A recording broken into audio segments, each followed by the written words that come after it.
Welcome back everyone. আজকে আমরা ভারতীয় ভূগোলের রিলিফ ফিচার্স বা ভারতীয় ভূগোলের ভূপ্রকৃতি সংক্রান্ত আলোচনা ছোট্ট ভিডিওর মাধ্যমে আনার চেষ্টা করছি। ভারতীয় ভূগোলকে জানা সহজসাধ্য বিষয় নয়, একটা ভিডিওতে তো সম্ভবই নয় ভারতীয় ভূগোলকে সম্পূর্ণভাবে বোঝানো। সুতরাং আমি এটিকে মাল্টিপল ভিডিওতে ভাগ করে আনবো। তোমরা যারা ভূগোলের ছাত্রছাত্রী, যারা ছোট বয়স থেকে ভূগোলকে পড়ছো, মাধ্যমিক, এইচএস, গ্র্যাজুয়েশন বা পরবর্তীতে মাস্টার্স লেভেলেও যদি ভূগোলের এই ভারতকে জানার চেষ্টা হয়, তাহলে অবশ্যই ভিডিওটি তোমাদের কাজে লাগবে। এবং সামনে WBSSC যে পরীক্ষা আসছে বা WBCS এর বিভিন্ন পরীক্ষাতে, বিভিন্ন পরীক্ষা বলতে যে অপশনাল বা মেন্স বা আমরা যে প্রিলি পরীক্ষাগুলো দিই বা স্টাফ সিলেকশনের বিভিন্ন পরীক্ষাতেও তোমরা বাংলা মিডিয়ামে যে যারা স্টুডেন্ট, তাদেরও প্রশ্ন বুঝতে হয়তো এই ভিডিওটি সাহায্য করবে। তো আমি তোমাদের সামনে আজকে ভারতীয় ভূগোলের যে ভূপ্রকৃতি সেটা সংক্রান্ত কিছু আলোচনা তোমাদের সাথে করব। যদি ভিডিওটি ভালো লেগে থাকে অবশ্যই চ্যানেলটি সাবস্ক্রাইব করবে, ভিডিও শেয়ার করবে বন্ধুদের সাথে, অন্য বন্ধুদেরও দেখার জন্য অনুপ্রাণিত করবে। এবং অবশ্যই যদি মনে হয় কোনো কিছু জানার আছে, অবশ্যই চ্যাট বক্স ওপেন রয়েছে, অবশ্যই আমাকে কমেন্ট করবে। আর বেল নোটিফিকেশনটিও কিন্তু পারলে একটু অন করে দেবে, তাতে নতুন ভিডিও এলে পারেই তোমরা অটোমেটিক কিন্তু একটা নোটিশ পেয়ে যাবে। তো এই হচ্ছে আজকের প্রথম সূচনা বলা যেতে পারে, যেখানে তোমরা সামনের দিন যারা WBSSCর জন্য রেডি হচ্ছ বা WBCS এর জন্য রেডি হচ্ছ, তাদের জন্য তো অবশ্যই, কিন্তু অন্যান্য যে পরীক্ষাগুলো রয়েছে তার জন্য কিন্তু ভারতীয় ভূগোলের এই ছোট্ট ভিডিওটি বিশেষ করে রিলিফের উপর, পরবর্তীতে নদী, মাটি, ভূমিরূপের সাথে সাথে আরও অন্যান্য যে জিনিসগুলো রিলেটেড, বিশেষ করে ভেজিটেশন, ক্লাইমেট, এইগুলো তো রয়েছে, সাথে ইন্ডাস্ট্রি, পপুলেশন অলরেডি আমি কিছুটা ক্লাস পড়িয়েছি আগের চ্যাপ্টারে। তো সেগুলোকে অবশ্যই একটু মাথায় রাখবে। আমি আস্তে আস্তে ভিডিওগুলোকে রেডি করব তোমাদের জন্যই। তোমরা সাথে থাকো, পাশে থাকো এবং অবশ্যই সাবস্ক্রাইব করো। আর এটুকুই বলার, আমরা শুরু করছি। দেখো, আজকে ভারতীয় ভূগোলের যে ভূপ্রকৃতি, সেই ভূপ্রকৃতির যে পার্টটি, এখানে ইন্ডিয়া রিলিফ ফিচার্স 1 নম্বর আজকের লেকচার। তো সেই কারণে আমরা যে সামনে দেখতে পাচ্ছি যে WBSSC সিলেবাস, সেই সিলেবাসের প্রথম টপিকই কিন্তু রিলিফই রয়েছে। তো ভূপ্রকৃতি যারা ভারতীয় ভূগোলকে জানতে চাইবে তাদের রেফারেন্সে বলার যে ভারতীয় ভূপ্রকৃতি একটা বৈচিত্র্যময় জগৎ, এবং একে জানতে গেলে বিভিন্ন রকম সমস্যাতেও পড়তে হয়, কারণ বিভিন্ন বই, বিভিন্ন লেখক, বিভিন্ন সায়েন্টিস্ট বিভিন্ন সময় তাদের গবেষণা, তার ভিত্তিতে নানা রকম মতামত। তো আমি একটা NCERT এবং সার্ভে অফ ইন্ডিয়ার যে নির্দেশ, সেই নির্দেশনার ভিত্তিতে, একটা ক্লাসিফিকেশনের ভিত্তিতে আমি আজকে তোমাদের ব্যাপারটাকে নালিফাই করছি। তো অবশ্যই সাথে থাকো। যদি কোথাও মনে হয় যে বিষয়টিকে নতুন করে কিছু জানার আছে বা তথ্য দেওয়ার আছে, আমাকে অবশ্যই তথ্য দিয়ে সমৃদ্ধ করবে, আমি তোমাদের মুখাপেক্ষী। ওকে, ধন্যবাদ। চলো, তো আমরা ভারতের সম্বন্ধে প্রথমে একটু জেনে নিই যে ভারতবর্ষটা অ্যাকচুয়ালি কি। ভারতবর্ষ তো আর ছোটখাটো একটা রাষ্ট্র নয় যে আমরা শ্রীলঙ্কা বা বাংলাদেশ বা পাকিস্তানের মতো কোনো একটা বিষয়কে ছোট্ট করে আলোচনা করব। এটা একটা বিশাল হিউজ একটা কান্ট্রি। তো সেই কারণে দেখা যায় যে India lies in the Northern and eastern hemisphere, অর্থাৎ ভারতবর্ষ অক্ষাংশগতভাবে উত্তর গোলার্ধে এবং দ্রাঘিমাংশগতভাবে পূর্ব গোলার্ধের একটি দেশ।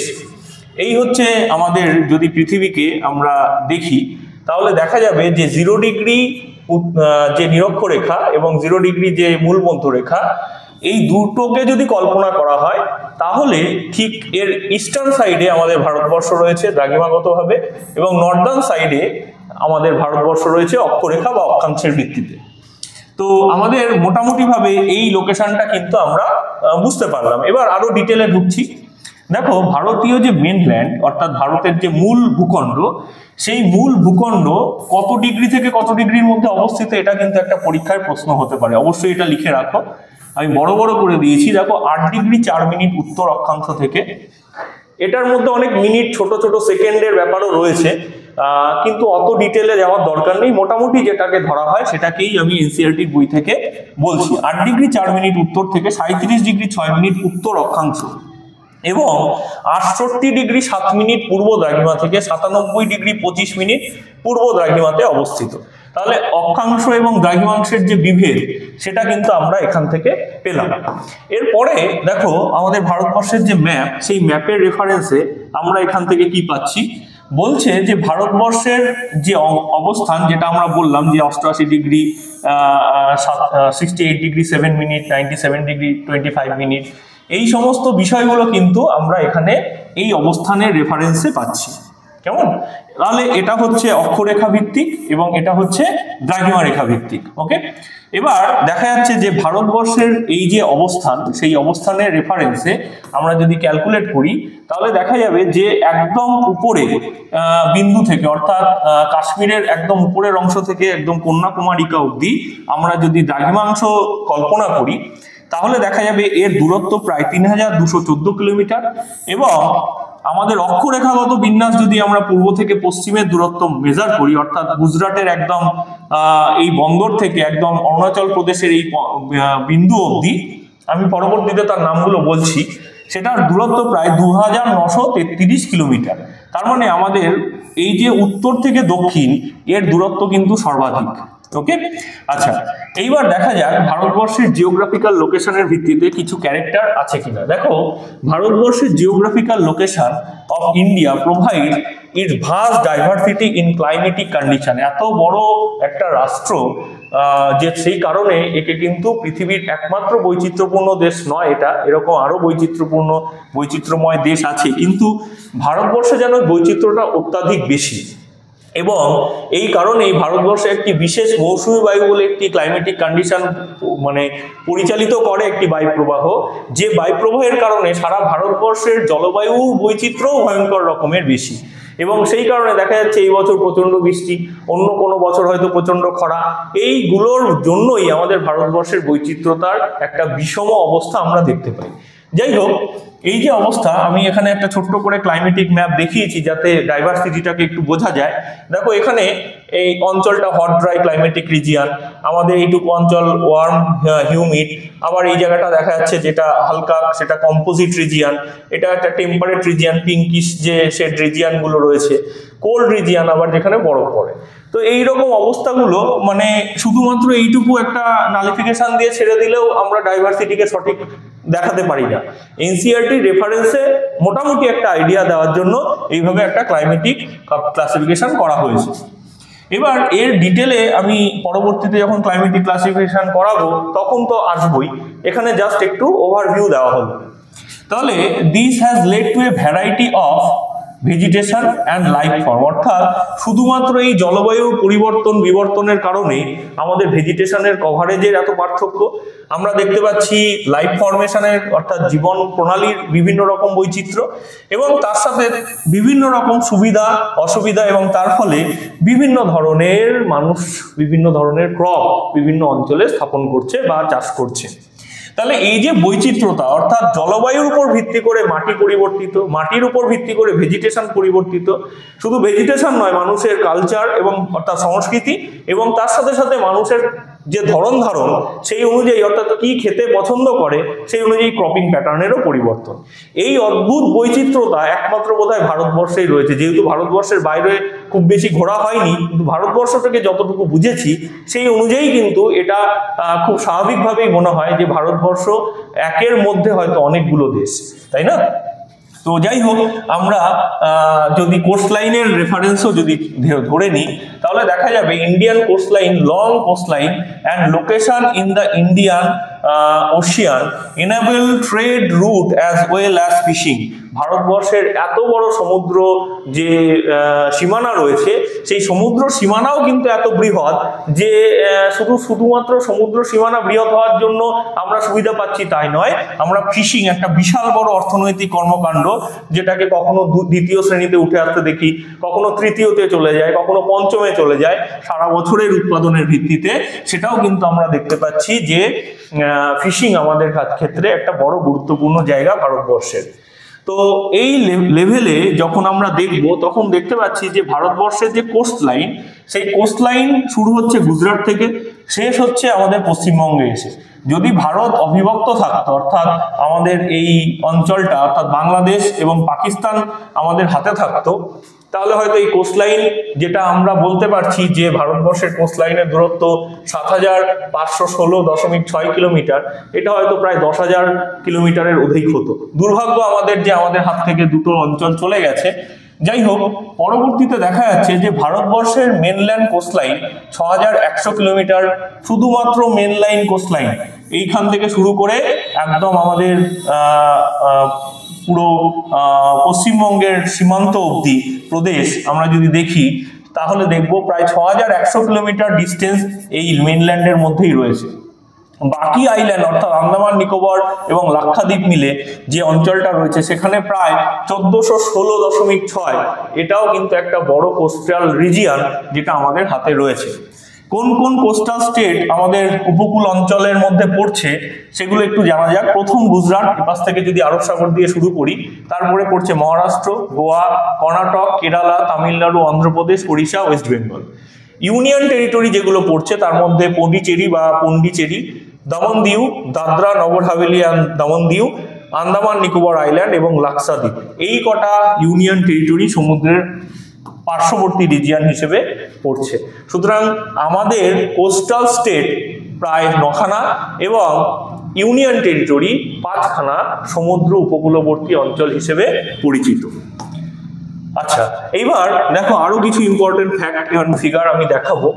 আমাদের ভারতবর্ষে দ্য স্ট্যান্ডার্ড মেরিডিয়ান, অর্থাৎ যে স্ট্যান্ডার্ড মেরিডিয়ানের দিয়ে আমাদের ভারতবর্ষের সময়সীমা নির্ধারণ করা হয়, সেটি হচ্ছে ৮২°৩০' পূর্ব দ্রাঘিমা। এটা খুব ভালো করে মনে রাখবে, যেটি পরিবাহিত হয়েছে এলাহাবাদের উপর দিয়ে। এটা নিয়েও অনেকে কনফিউজড যে এটাকে মানা হয়, এলাহাবাদকেই মানা হয়। এখন এলাহাবাদের নাম চেঞ্জ হয়ে গেছে প্রয়াগরাজ। কি হয়েছে? প্রয়াগরাজ। এই প্রয়াগরাজ সিটি এই উপর দিয়ে আমাদের ৮২°৩০' পূর্ব দ্রাঘিমা বিস্তৃত।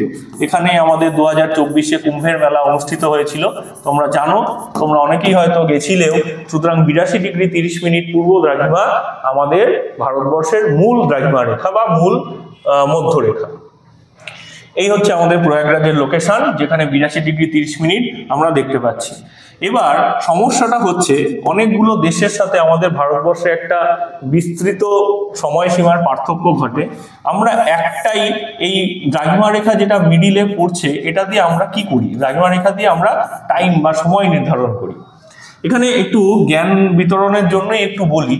দেখো, ভারতবর্ষ এপাশ থেকে এপাশে এতটা দূরত্ব, প্রায় ৩০০০ কিলোমিটারের কাছাকাছি, আমি একটু আগে দেখালাম।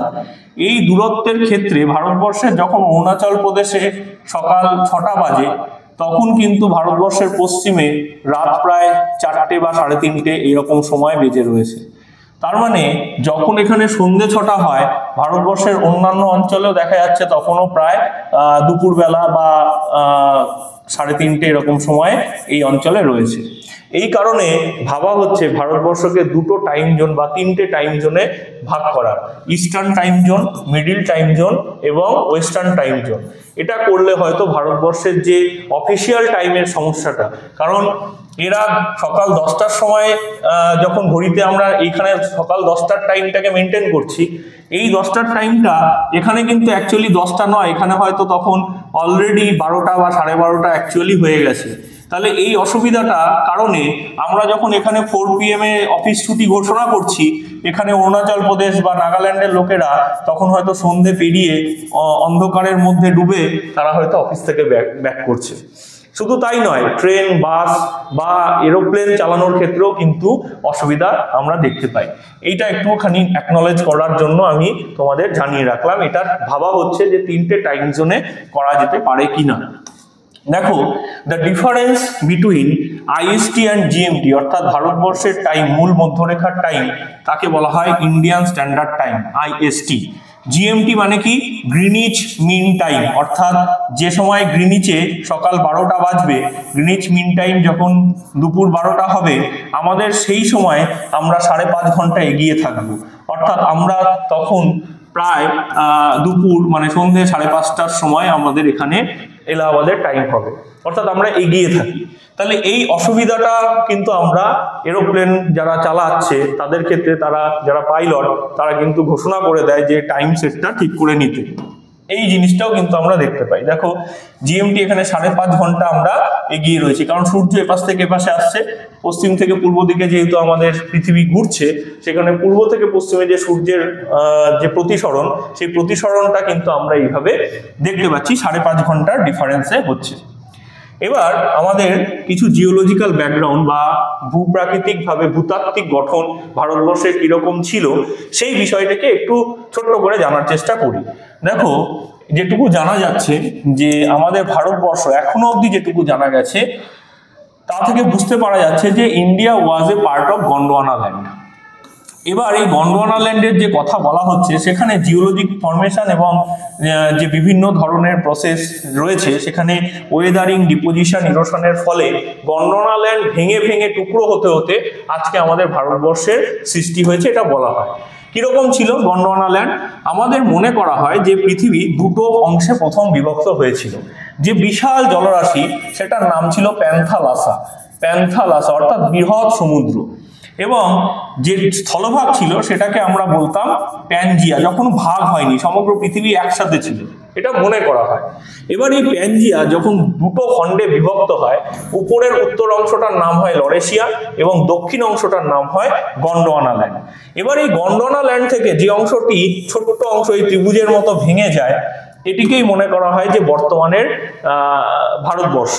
এবং সেই সময় যেটা হয়েছিল সেটা কি বলছে যে this process over millions of year, অর্থাৎ কতদিন ঘটেছিল? একদিন দুদিন না, মিলিয়ন্স অফ ইয়ার্স, অর্থাৎ কয়েক 10 লক্ষ বছর থেকে কয়েকশো মিলিয়ন, মানে কয়েক কোটি বছর হয়েছিল নাকি তারও বেশি, সেটা নিয়ে কিন্তু এখনো সঠিক সিদ্ধান্তে আসা যায়নি। Physical feature as they appear to us today, আজকের দিনে কিছু যে বৈশিষ্ট্য এবং বিভিন্ন ধরনের যে ফিজিওলজিক্যাল ফিচারসগুলো আমরা আশেপাশে পাচ্ছি টোপোগ্রাফিক্যালি, সেগুলোর উপর বিশ্লেষণ করেই আমরা এই সিদ্ধান্তে উপনীত হতে পেরেছি যে এটা এরকম ভাবেই হয়েছে। আমাদের ভারতবর্ষকে মোটামুটি এরকম ভাবে স্যাটেলাইট থেকে দেখতে পাওয়া যায়। সেই জায়গা থেকে ওয়ার্ল্ড ল্যান্ডফর্মকে যদি আমরা দেখি, ওয়ার্ল্ড ল্যান্ডফর্মের রেফারেন্সে যদি আমরা দেখার চেষ্টা করি, তাহলে 2 জায়েন্ট ল্যান্ডমাস আমরা পাবো।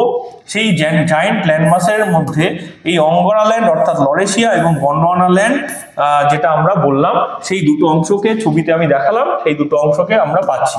তার মানে যেটা আঙ্গারা ল্যান্ড সেটাকে আমরা লরেশিয়া নাম দিচ্ছি।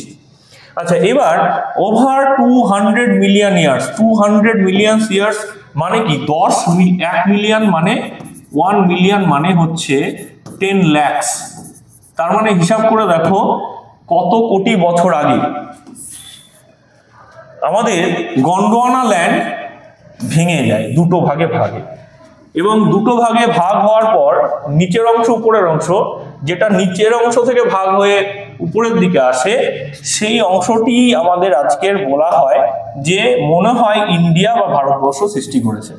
এবার যে গন্ডোয়ানা ল্যান্ড, সেই গন্ডোয়ানা ল্যান্ডের মধ্যে পরবর্তীতে প্লেট টেকটনিকের মাধ্যমে এরকম ক্র্যাক আসে এবং পরবর্তীতে তোমরা ওয়েগনারের হাইপোথিসিস পড়েছো, যেখানে তোমরা প্লেট টেকটনিক পরবর্তীতে এসেছে, সেখান থেকে তোমরা ওয়েগনারের মহিষঞ্চরণ মতবাদেও কিন্তু এরকম টাইপের একটা শেপ তিনি কল্পনা করেছিলেন, যেখানে উত্তর America, Eurasia, Africa, south America, India, Antarctica, Australia একসাথে ছিল মনে করা হচ্ছে। ধীরে ধীরে তারা একে অপরের থেকে ভেঙে টুকরো হয়ে যায় এবং নতুন নতুন মহাদেশ গঠন করে। যেমন এখন আফ্রিকাকে বলা হচ্ছে নতুন আরেকটা মহাদেশ তৈরি হবে সেখান থেকে ভেঙে, এবং তার প্রক্রিয়া শুরুও হয়ে গেছে।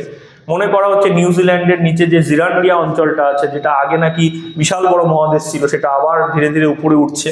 তো এই ধরনের ঘটনাগুলো প্রতিনিয়ত ঘটবে এবং ভবিষ্যতে আমরা পৃথিবীতে না থাকলেও আমাদের পৃথিবী কিন্তু এই পদ্ধতিগুলো চালিয়ে যাবে।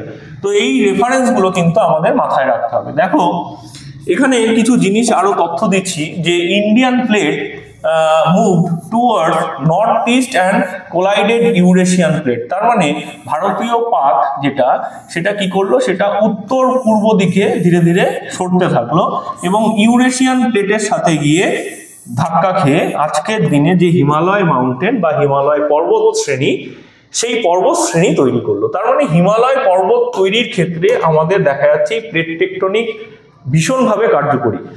তো পরবর্তীতে বিভিন্ন পর্বত সৃষ্টির ব্যাখ্যা এসছে, যেখানে ক্রোবারের পর্বত সৃষ্টির ব্যাখ্যা আমরা পেয়েছি, সেখানে প্লেট টেকটনিক থিওরির আলাদা একটা তথ্য সেটাও আমরা পেয়েছি। মোটামুটিভাবে ইন্ডিয়ান প্লেটকে কিন্তু এক্ষেত্রে দায়ী করা হয় হিমালয় পর্বত সৃষ্টির জন্য। তো দেখো, প্রাথমিক অবস্থায় আমাদের ভারতবর্ষে এইভাবে শিফট হয়েছে। প্রথম অবস্থায় এরকম একটা ত্রিভুজ ছিল, ধীরে ধীরে সে কিন্তু ওই ফেরেলের শক্তির মতো, যে উত্তর গোলার্ধে ডান দিকে, দক্ষিণ গোলার্ধে বাম দিকে, সেই রকম একটা শিফটিং দেখো এখানে হয়েছে, এবং ইউরেশিয়া অঞ্চলে গিয়ে ধাক্কা খেয়ে আমাদের ভারতবর্ষ যেন মনে হচ্ছে একটা জিগসো পাজলের মতো সেখানে আটকে গেছে। তো অটোমেটিক্যালি আজকে হিমালয় পর্বত সৃষ্টির ক্ষেত্রটা আমরা দেখতে পাচ্ছি যে এই রকম একটা মোটামুটি টেকনিক্যাল, তোমরা যারা ছোটবেলায় স্কুল লেভেলে বিভিন্ন প্রজেক্ট করেছো তারা এরকম কল্পনা করে দেখিয়েওছো যে এরকম একটা ইউরেশিয়ান নামে প্লেট ছিল, যেখানে ইন্ডিয়ান প্লেট এসে সাবমার্জ হয়েছে। তার মানে ইন্ডিয়ান প্লেট একটু ভারী প্লেট, যেটা কনভার্জ করেছে এবং অভিসারী পাশ সীমান্ত বরাবর তৈরি করে সেটা ভেতরের দিকে ঢুকে গিয়ে আমাদের মহাদেশ হিসেবে, মহাদেশের মিলনে প্লেট টেকটনিকে তোমরা জানো পর্বত গঠন হয়, হিমালয় পর্বত তৈরি হয়েছে। এবং যে অংশটা এখনো তৈরি হচ্ছে সেটা হচ্ছে টিবেটিয়ান প্লেটুর অংশ। এই যে লার্জ বেসিন যেখানে আমরা এখন বর্তমানে রয়েছি, গ্রেট প্লেন, সেটাও কিন্তু আমরা এক্ষেত্রে তৈরির ব্যাখ্যা পেয়ে যাচ্ছি। তো ভারতবর্ষের রেফারেন্সে আমরা এটাই বুঝতে পারছি যে এটা একটা প্লেট টেকটনিকের ফলাফল বলা যাচ্ছে।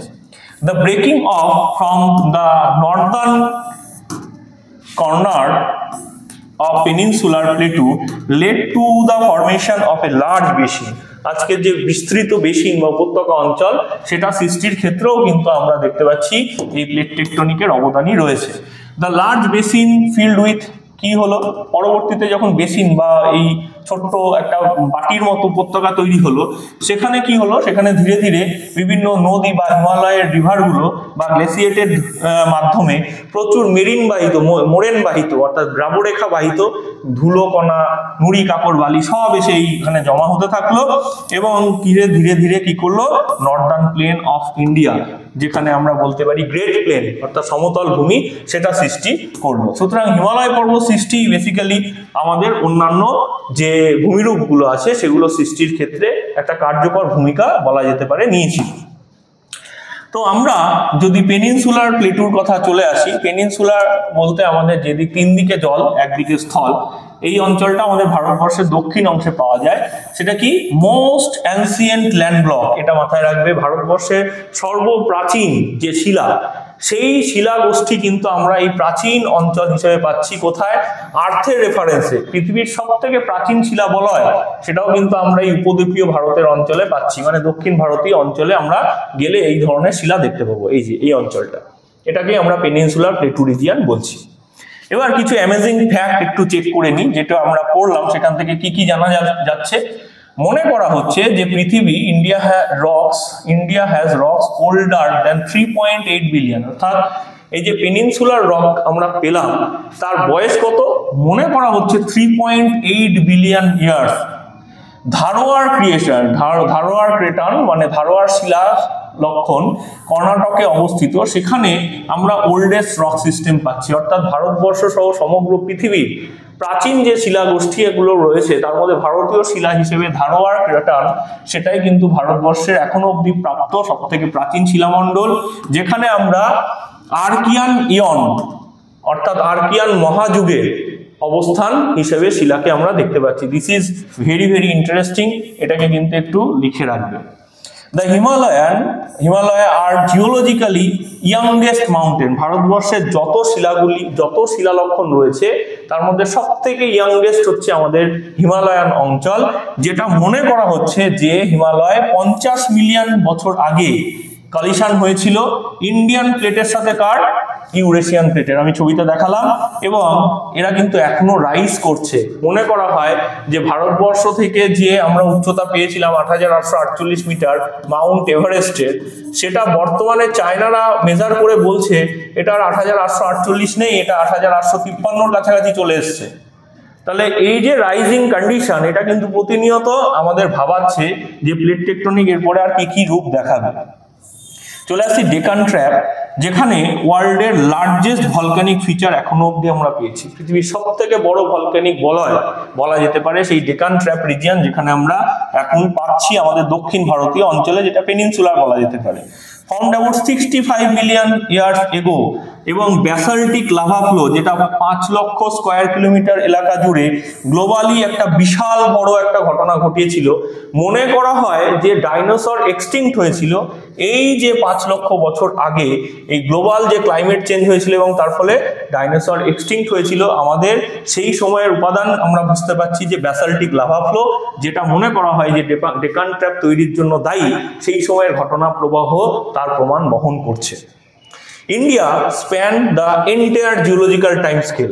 ভারতবর্ষ যদি আমি পরবর্তীতে তোমাদের জিওলজিক্যাল টাইম স্কেল বোঝাবো, তো জিওলজিক্যাল টাইম স্কেলে এটা বোঝা যায় যে ভারতবর্ষ একদম প্রথম সময় থেকে এখনো অব্দি সব স্কেলটাকেই মেনটেন করছে। পৃথিবীর সমস্ত দেশের ইতিহাস যদি খেয়াল করা যায়, এরকম ইতিহাস কিন্তু পাওয়া যায় না। এটাও খুব ইন্টারেস্টিং, সে কারণে ভারতীয় মহাদেশের এই ভূপ্রকৃতিকে আলোচনা, এটা একটা খুব ইন্টারেস্টিং সাবজেক্ট আমার কাছে, তোমাদেরও জানার জন্য, তোমাদেরও ইন্টারেস্টিং আমার মনে হয়। তো Archaean rock south two quaternary deposit হিসেবে ইন্দো গ্যাংগেটিক প্লেন যে রয়েছে, যেখানে রক ফ্রম এভরি এরা, সেটা কিন্তু আমরা পাই। তার মানে আমরা আর্কিয়ান যুগের যে শিলালক্ষণ, মানে দক্ষিণের যে আর্কিয়ান শিলালক্ষণ এবং আমাদের ভারতবর্ষের যে ইন্দো গ্যাংগেটিক প্লেন রিজিয়ন যেখানে আমরা বর্তমানে রয়েছি, সেখানে কোয়াটারনারি ডিপোজিট, এই যে সময়টা, এই দীর্ঘ সময়ের মধ্যেকার সমস্ত শিলা কিন্তু আমরা এই মধ্যেই পেয়ে যাই। তো এটা কিন্তু একটা মজাদার জায়গা যে ভারতবর্ষে সবকিছুই আছে। তো নেক্সট যেটা বলছে যে ভারতবর্ষে Indian plate is moving north east at 5 centimetre per year, 5 centimetre কম বেশি, মানে ইন্ডিয়ান প্লেট প্রত্যেক বছর 5 সেন্টিমিটারের আশেপাশে করে নড়ছে, ভেতরের দিকে কনভার্ট হচ্ছে। তার মানে ভারতীয় যে সীমারেখা সেটা কিন্তু 5 সেন্টিমিটার করে কমছে আমাদের হিমালয় পর্বতের ভেতরে সেটা যাওয়ার কারণে। This plate motion lead to origin in ongoing Himalayan uplift, এবং সেই কারণেই আমরা মাঝে মাঝে আর্থকোয়েক হতে দেখি। খুব দুঃখের বিষয় যে বিভিন্ন ধরনের ল্যান্ডস্লাইডগুলো হয়, সেটাও হয়তো প্লেট টেকটনিক সামান্য নাড়িয়ে দেওয়ার ফলেও ঘটতে পারে। এবং তার সাথে আমাদের এই যে বন্যা, বিভিন্ন ধরনের বৃষ্টি, বিভিন্ন সময় হচ্ছে ক্লাউড বাস্টিং, একনাগাড়ি বৃষ্টি, তার ফলে পাহাড়ে এই সময়গুলোতে না যাওয়াই ভালো আমরা মনে করি। কিন্তু এই যে খুব দ্রুত ঘটে যাওয়া, যেমন আমাদের রিসেন্টলি উত্তরাখণ্ডে ঘটনা ঘটে গেল, তো এই জিনিসগুলো কিন্তু মানুষকে বুঝতে হবে যে এত পাহাড় কেটে বাড়িঘর রাস্তাঘাট বানালে আমাদের কিন্তু সেখানে সিভিলাইজেশন না বসানোই ভালো। এবং সেই কারণে কিন্তু আমাদের সরকারকেও বিভিন্ন প্ল্যানিং এর মধ্যে আনতে হবে, কারণ ইন্ডিয়ান প্লেট কিন্তু মুভ করছে। ইন্দো গ্যাংগেটিক প্লেন যেটা আছে সেটা ওয়ার্ল্ডের ইয়াংগেস্ট জিওলজিক্যাল ফরমেশন, অর্থাৎ আমরা যে ভারতবর্ষের এই বিহার, উত্তরপ্রদেশ, পশ্চিমবঙ্গ অঞ্চলটা নিয়ে যে অঞ্চলটা, সেই অঞ্চলটা বলছে যে Indo Gangetic plain region. Indo Gangetic plain region মানে এখানে আমাদের ভারতীয় সভ্যতায় ব্রহ্মপুত্র, সিন্ধু, গঙ্গা, এই যে নদীগুলো রয়েছে তাদের পলি বাহিত যে অঞ্চলগুলো, সেগুলো কিন্তু প্রতিদিন ফরমেশন দিচ্ছে এবং নতুন নতুন ফরমেশন আমরা পাচ্ছি form by river deposition. Last 2 million years ধরে কিন্তু এটা তৈরি হচ্ছে এবং ভীষণ fertile, densely populated region on earth, ভীষণ জনঘনত্বপূর্ণ। বিশেষ করে আমরা তো আগেও পড়ে এসেছি, দেখেও এসেছি যে ভারতবর্ষের 2011 সালের সেন্সাস বলছে যে সব থেকে জনবহুল রাজ্য আমাদের বিহার, দ্বিতীয় পশ্চিমবঙ্গ। আমাদের এই অবস্থা কিন্তু, এবং জনসংখ্যার নিবিড়তায় মানে উত্তরপ্রদেশ সব থেকে বেশি জনসংখ্যা, দেখো তিনটেই কিন্তু মিলে যাচ্ছে এই অঞ্চলের মধ্যে থাকার জন্য। এরপরে একটু নিচের দিকে চলে আসি। আরাবল্লী range is the older than Himalaya. হিমালয়ের থেকেও প্রাচীন যে অঞ্চল আরাবল্লী মনে করা হয়, সেটাও কিন্তু আমাদের ভারতবর্ষে অবস্থিত। অর্থাৎ আরাবল্লী যে রেঞ্জ, সেখানে দেখা যাচ্ছে যে 3.2 বিলিয়ন ইয়ার আগেকার পাথর বা শিলা আমরা শিলালক্ষণ হিসেবে দেখতে পাচ্ছি। এবং ওল্ডেস্ট ফোল মাউন্টেন রেঞ্জ, পৃথিবীর সব থেকে ওল্ডেস্ট ফোল মাউন্টেন রেঞ্জ বলা হচ্ছে আরাবল্লীকে। This is also very interesting. Andaman Nicobar island are volcanic origin, কি অদ্ভুত না, আমাদের ভারতবর্ষে কি নেই? আন্দামান নিকোবর আইল্যান্ড, সেখানেও আমরা দেখতে পাচ্ছি ভলক্যানিক অরিজিন এখনো হচ্ছে। The island chain is part of alpine Himalayan seismic belt. এটা কিন্তু কোনো বইতে পাওয়া যায় না, খুব ভালো করে এটা মাথায় রাখো যে আইল্যান্ড চেন মানে আমাদের আন্দামান নিকোবর আইল্যান্ড কোন চেন অবস্থায় রয়েছে? আলপাইন হিমালয়ান সিসমিক বেল্টের মধ্যে রয়েছে। এবং barren island is India's only active volcano. Barren কিন্তু এখনো মাঝে মাঝে সিন্ডার, ভলক্যানো না হলেও সিন্ডার, ধোঁয়া এগুলো ছাড়ে।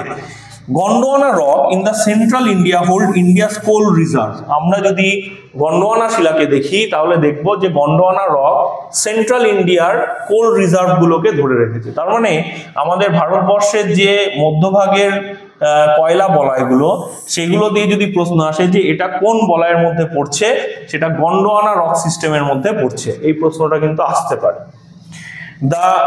দিস পার্মো কার্বনিফেরাস রক, অর্থাৎ এই গন্ডোয়ানা রকসটা কিরকম সিস্টেম, কিরকম ক্যারেক্টার তার, পার্মো কার্বনিফেরাস রক, মানে তারা কার্বনিফেরাস সময়ে তৈরি হয়েছে। এবং ট্রেজার ট্রোভ অফ কোল, কি কি পাওয়া যায় দেখো, কোল ফসিলস মানে বিভিন্ন ধরনের ফসিল সেখানে পাওয়া যায়। এবং অ্যানসিয়েন্ট গ্ল্যাসিয়েশন, প্রাচীন সময়ে যে এখানে হিমবাহ ছিল তার নিদর্শনও বহন করছে। সুতরাং গন্ডোয়ানা রক সিস্টেম একটা যে প্রাচীন শিলা সেটা প্রমাণ পাওয়া গেল, সেখানে কোল পাওয়া যাচ্ছে, তার নেচার পার্মো কার্বনিফেরাস টাইপ, এগুলোও জানা যাচ্ছে। Indian peninsula is a tectonically stable shield area, সব থেকে স্টেবল সিল্ড বলা যায়, সেই কারণে এখানে কি হয়, peninsular plateau is part of stable Indian shield হওয়ার জন্য less prone to major earthquake, অর্থাৎ এই অঞ্চলগুলোতে খুব বেশি কিন্তু ভূমিকম্প হয় না। এই কারণে দেখা যায় যে ভারতবর্ষের উত্তর অঞ্চলগুলোতে বেশি ভূমিকম্প হলেও ভারতবর্ষের দক্ষিণ অঞ্চলগুলো কিন্তু ভূমিকম্প প্রবণ নয়। এবার আসছি ভারতবর্ষের রিলিফ ডিভিশন, অর্থাৎ ভারতবর্ষের ভূপ্রকৃতিকে যদি আমরা খেয়াল করি তাহলে একে আমরা কিভাবে ভাগ করব। দেখো, আমি প্রথমেই বলেছিলাম যে এনসিইআরটি এবং সার্ভে অফ ইন্ডিয়ার যে পোর্টাল আছে সেখান থেকে ডাইমেনশন ক্রিয়েট করে আমি এখানে 6টা ক্লাসিফিকেশন ক্রিয়েট করেছি। এই 6টা ক্লাসিফিকেশন দেখো, Himalaya, the Indo Gangetic plain, peninsular plateau, coastal plain, desert এবং আইল্যান্ড। প্রশ্ন আসতেই পারে, প্রশ্ন বলতেই পারো স্যার আমরা তো বইতে 5টা পাচ্ছি, আমরা বইতে 7টা পাচ্ছি। দেখো, বিভিন্ন ধরনের বইয়ে কোন রাইটার কি ধরনের কথা বলছে সেটাকে বুঝে নিতে হবে। এখানে আমি যে রেফারেন্সটা নিচ্ছি সেটা এনসিইআরটি এবং সার্ভে অফ ইন্ডিয়ার রেফারেন্স, কিন্তু বিভিন্ন ধরনের যেমন অন্যান্য যে বিজ্ঞানীরা রয়েছে বা সায়েন্টিস্টরা রয়েছে যারা ভূগোল ভারতবর্ষের রেফারেন্সে তারা গবেষণা করেছে, সেক্ষেত্রে তারা কেউ কেউ এটাকে 5টা করেছে, কেউ আবার এটাকে 7টা করেছে। যে মজার বিষয়টা সেটা কি হয়েছে দেখো, আবার কেউ কেউ অনেক বেশি ভাগেও করেছে। যেমন সোফারের ক্লাসিফিকেশন যদি পড়ো সোসিও ইকোনমিক, সেখানে দেখবে মারাত্মক রকমের ক্লাসিফিকেশন। সো আমরা সেখানে যাচ্ছি না, আমরা রেফারেন্স নিচ্ছি হচ্ছে রিলিফ, সেখানে হিমালয়কে আলাদা রাখা হয়েছে।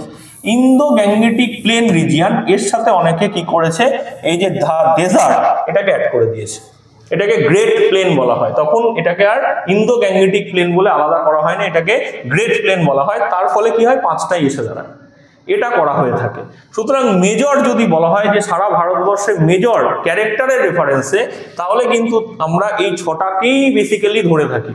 এবার কেউ যদি এই যে coastal plain, desert, Indo Gangetic plain এবং আইল্যান্ড, এই অঞ্চলগুলোর মধ্যে আবার মিডিলের যে আমাদের পেনিনসুলার প্লেটু, সেটাকে আবার ভাগ করে 2টো অংশে ভাগ করে দেয়, তাহলে 7টা ক্লাসিফিকেশন হয়ে যায়।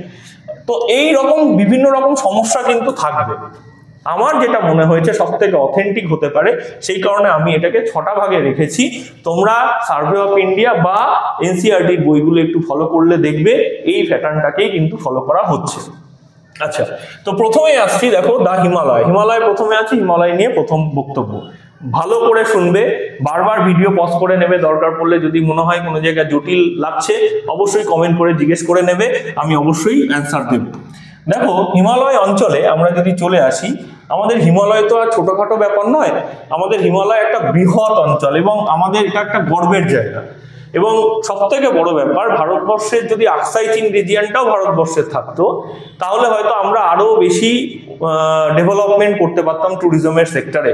তো যাই হোক, সেটা যখন নেই, সেটা নিয়ে আলোচনা করার জায়গা নেই। এখানে কিন্তু আমরা ভারতবর্ষের রেফারেন্সেই আমরা হিমালয়কে দেখব, যেহেতু ভারতবর্ষ আলোচনা করছি সেই কারণে ভারতের রেফারেন্সেই আমরা এটাকে আলোচনা করব।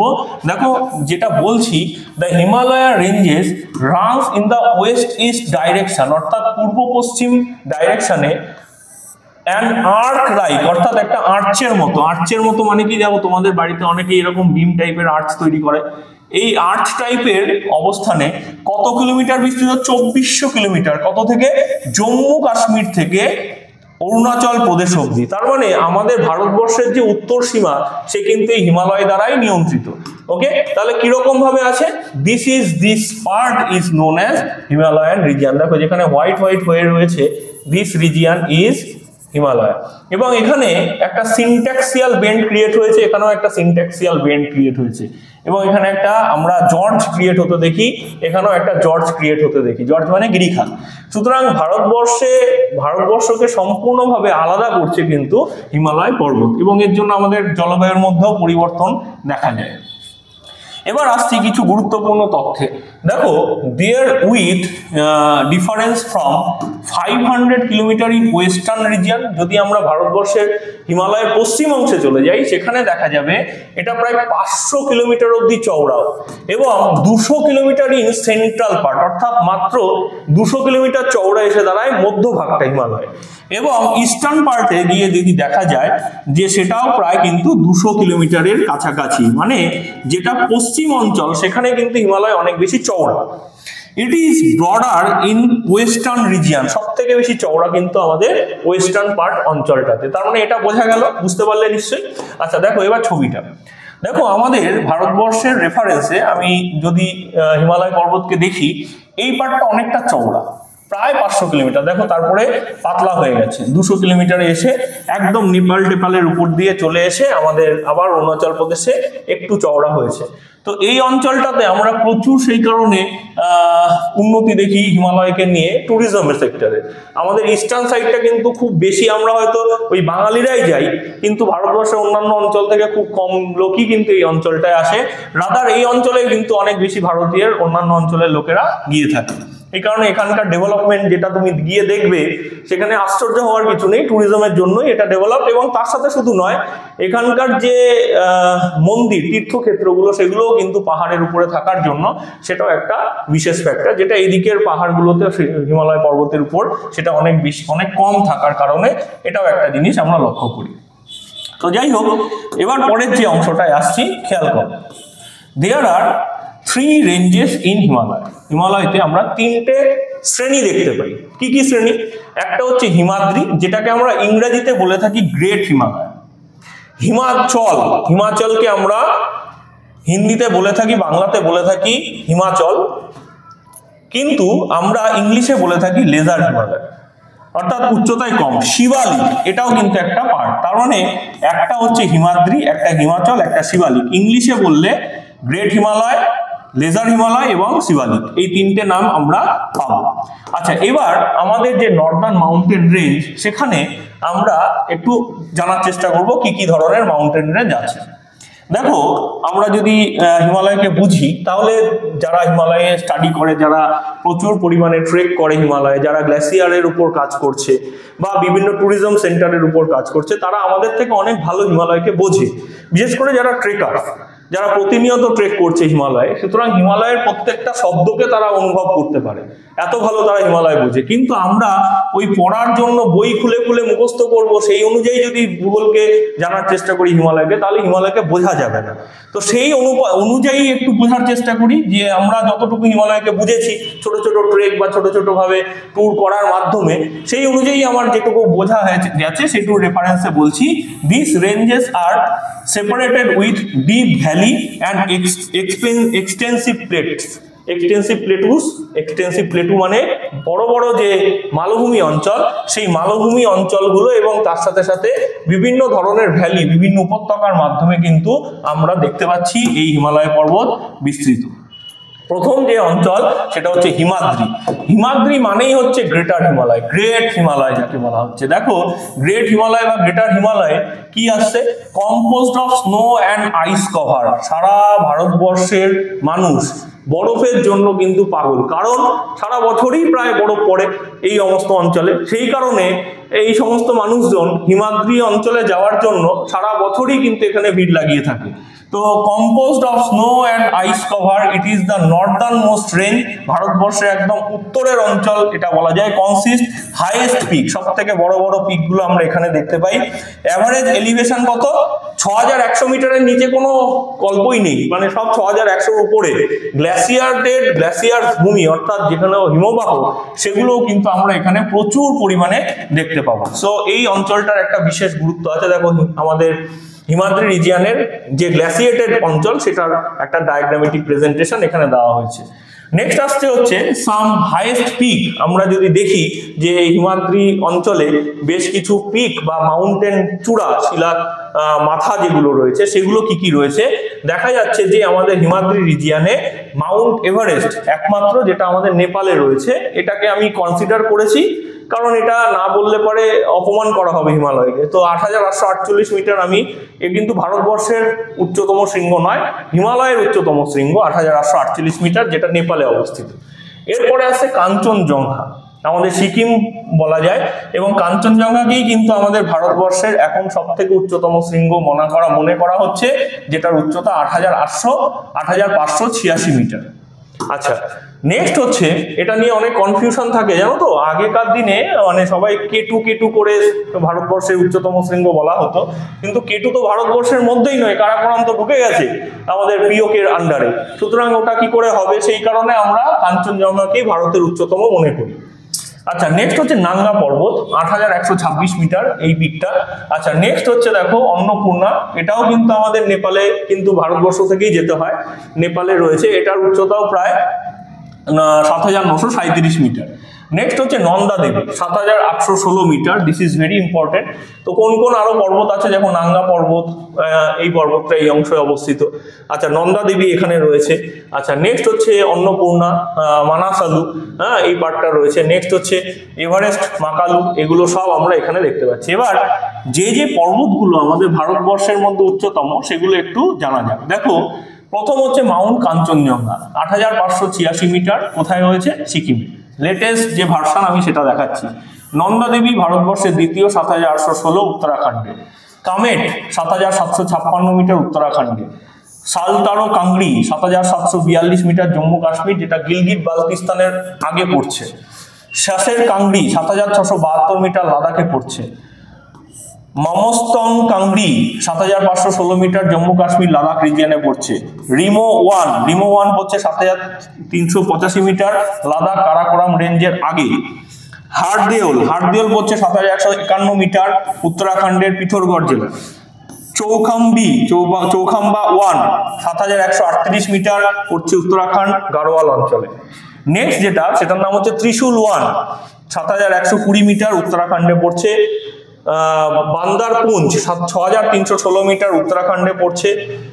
সাওয়ারিনি 1 6252 মিটার উত্তরাখণ্ডে পড়ছে। এবং কেদারনাথ পিক, যেখানে সবাই যাচ্ছে, 6940 মিটার উত্তরাখণ্ডে পড়ছে। ম্যাক্সিমামটাই কিন্তু আমাদের উত্তরাখণ্ড, অর্থাৎ হিমাচলের ঠিক পাশের যে রাজ্য, সেই রাজ্যের মধ্যে পড়ছে। এবং তোমরা জানো যে ম্যাক্সিমাম তীর্থক্ষেত্রগুলো উত্তরাখণ্ডে থাকার জন্যই একে দেবভূমি বলা হয়।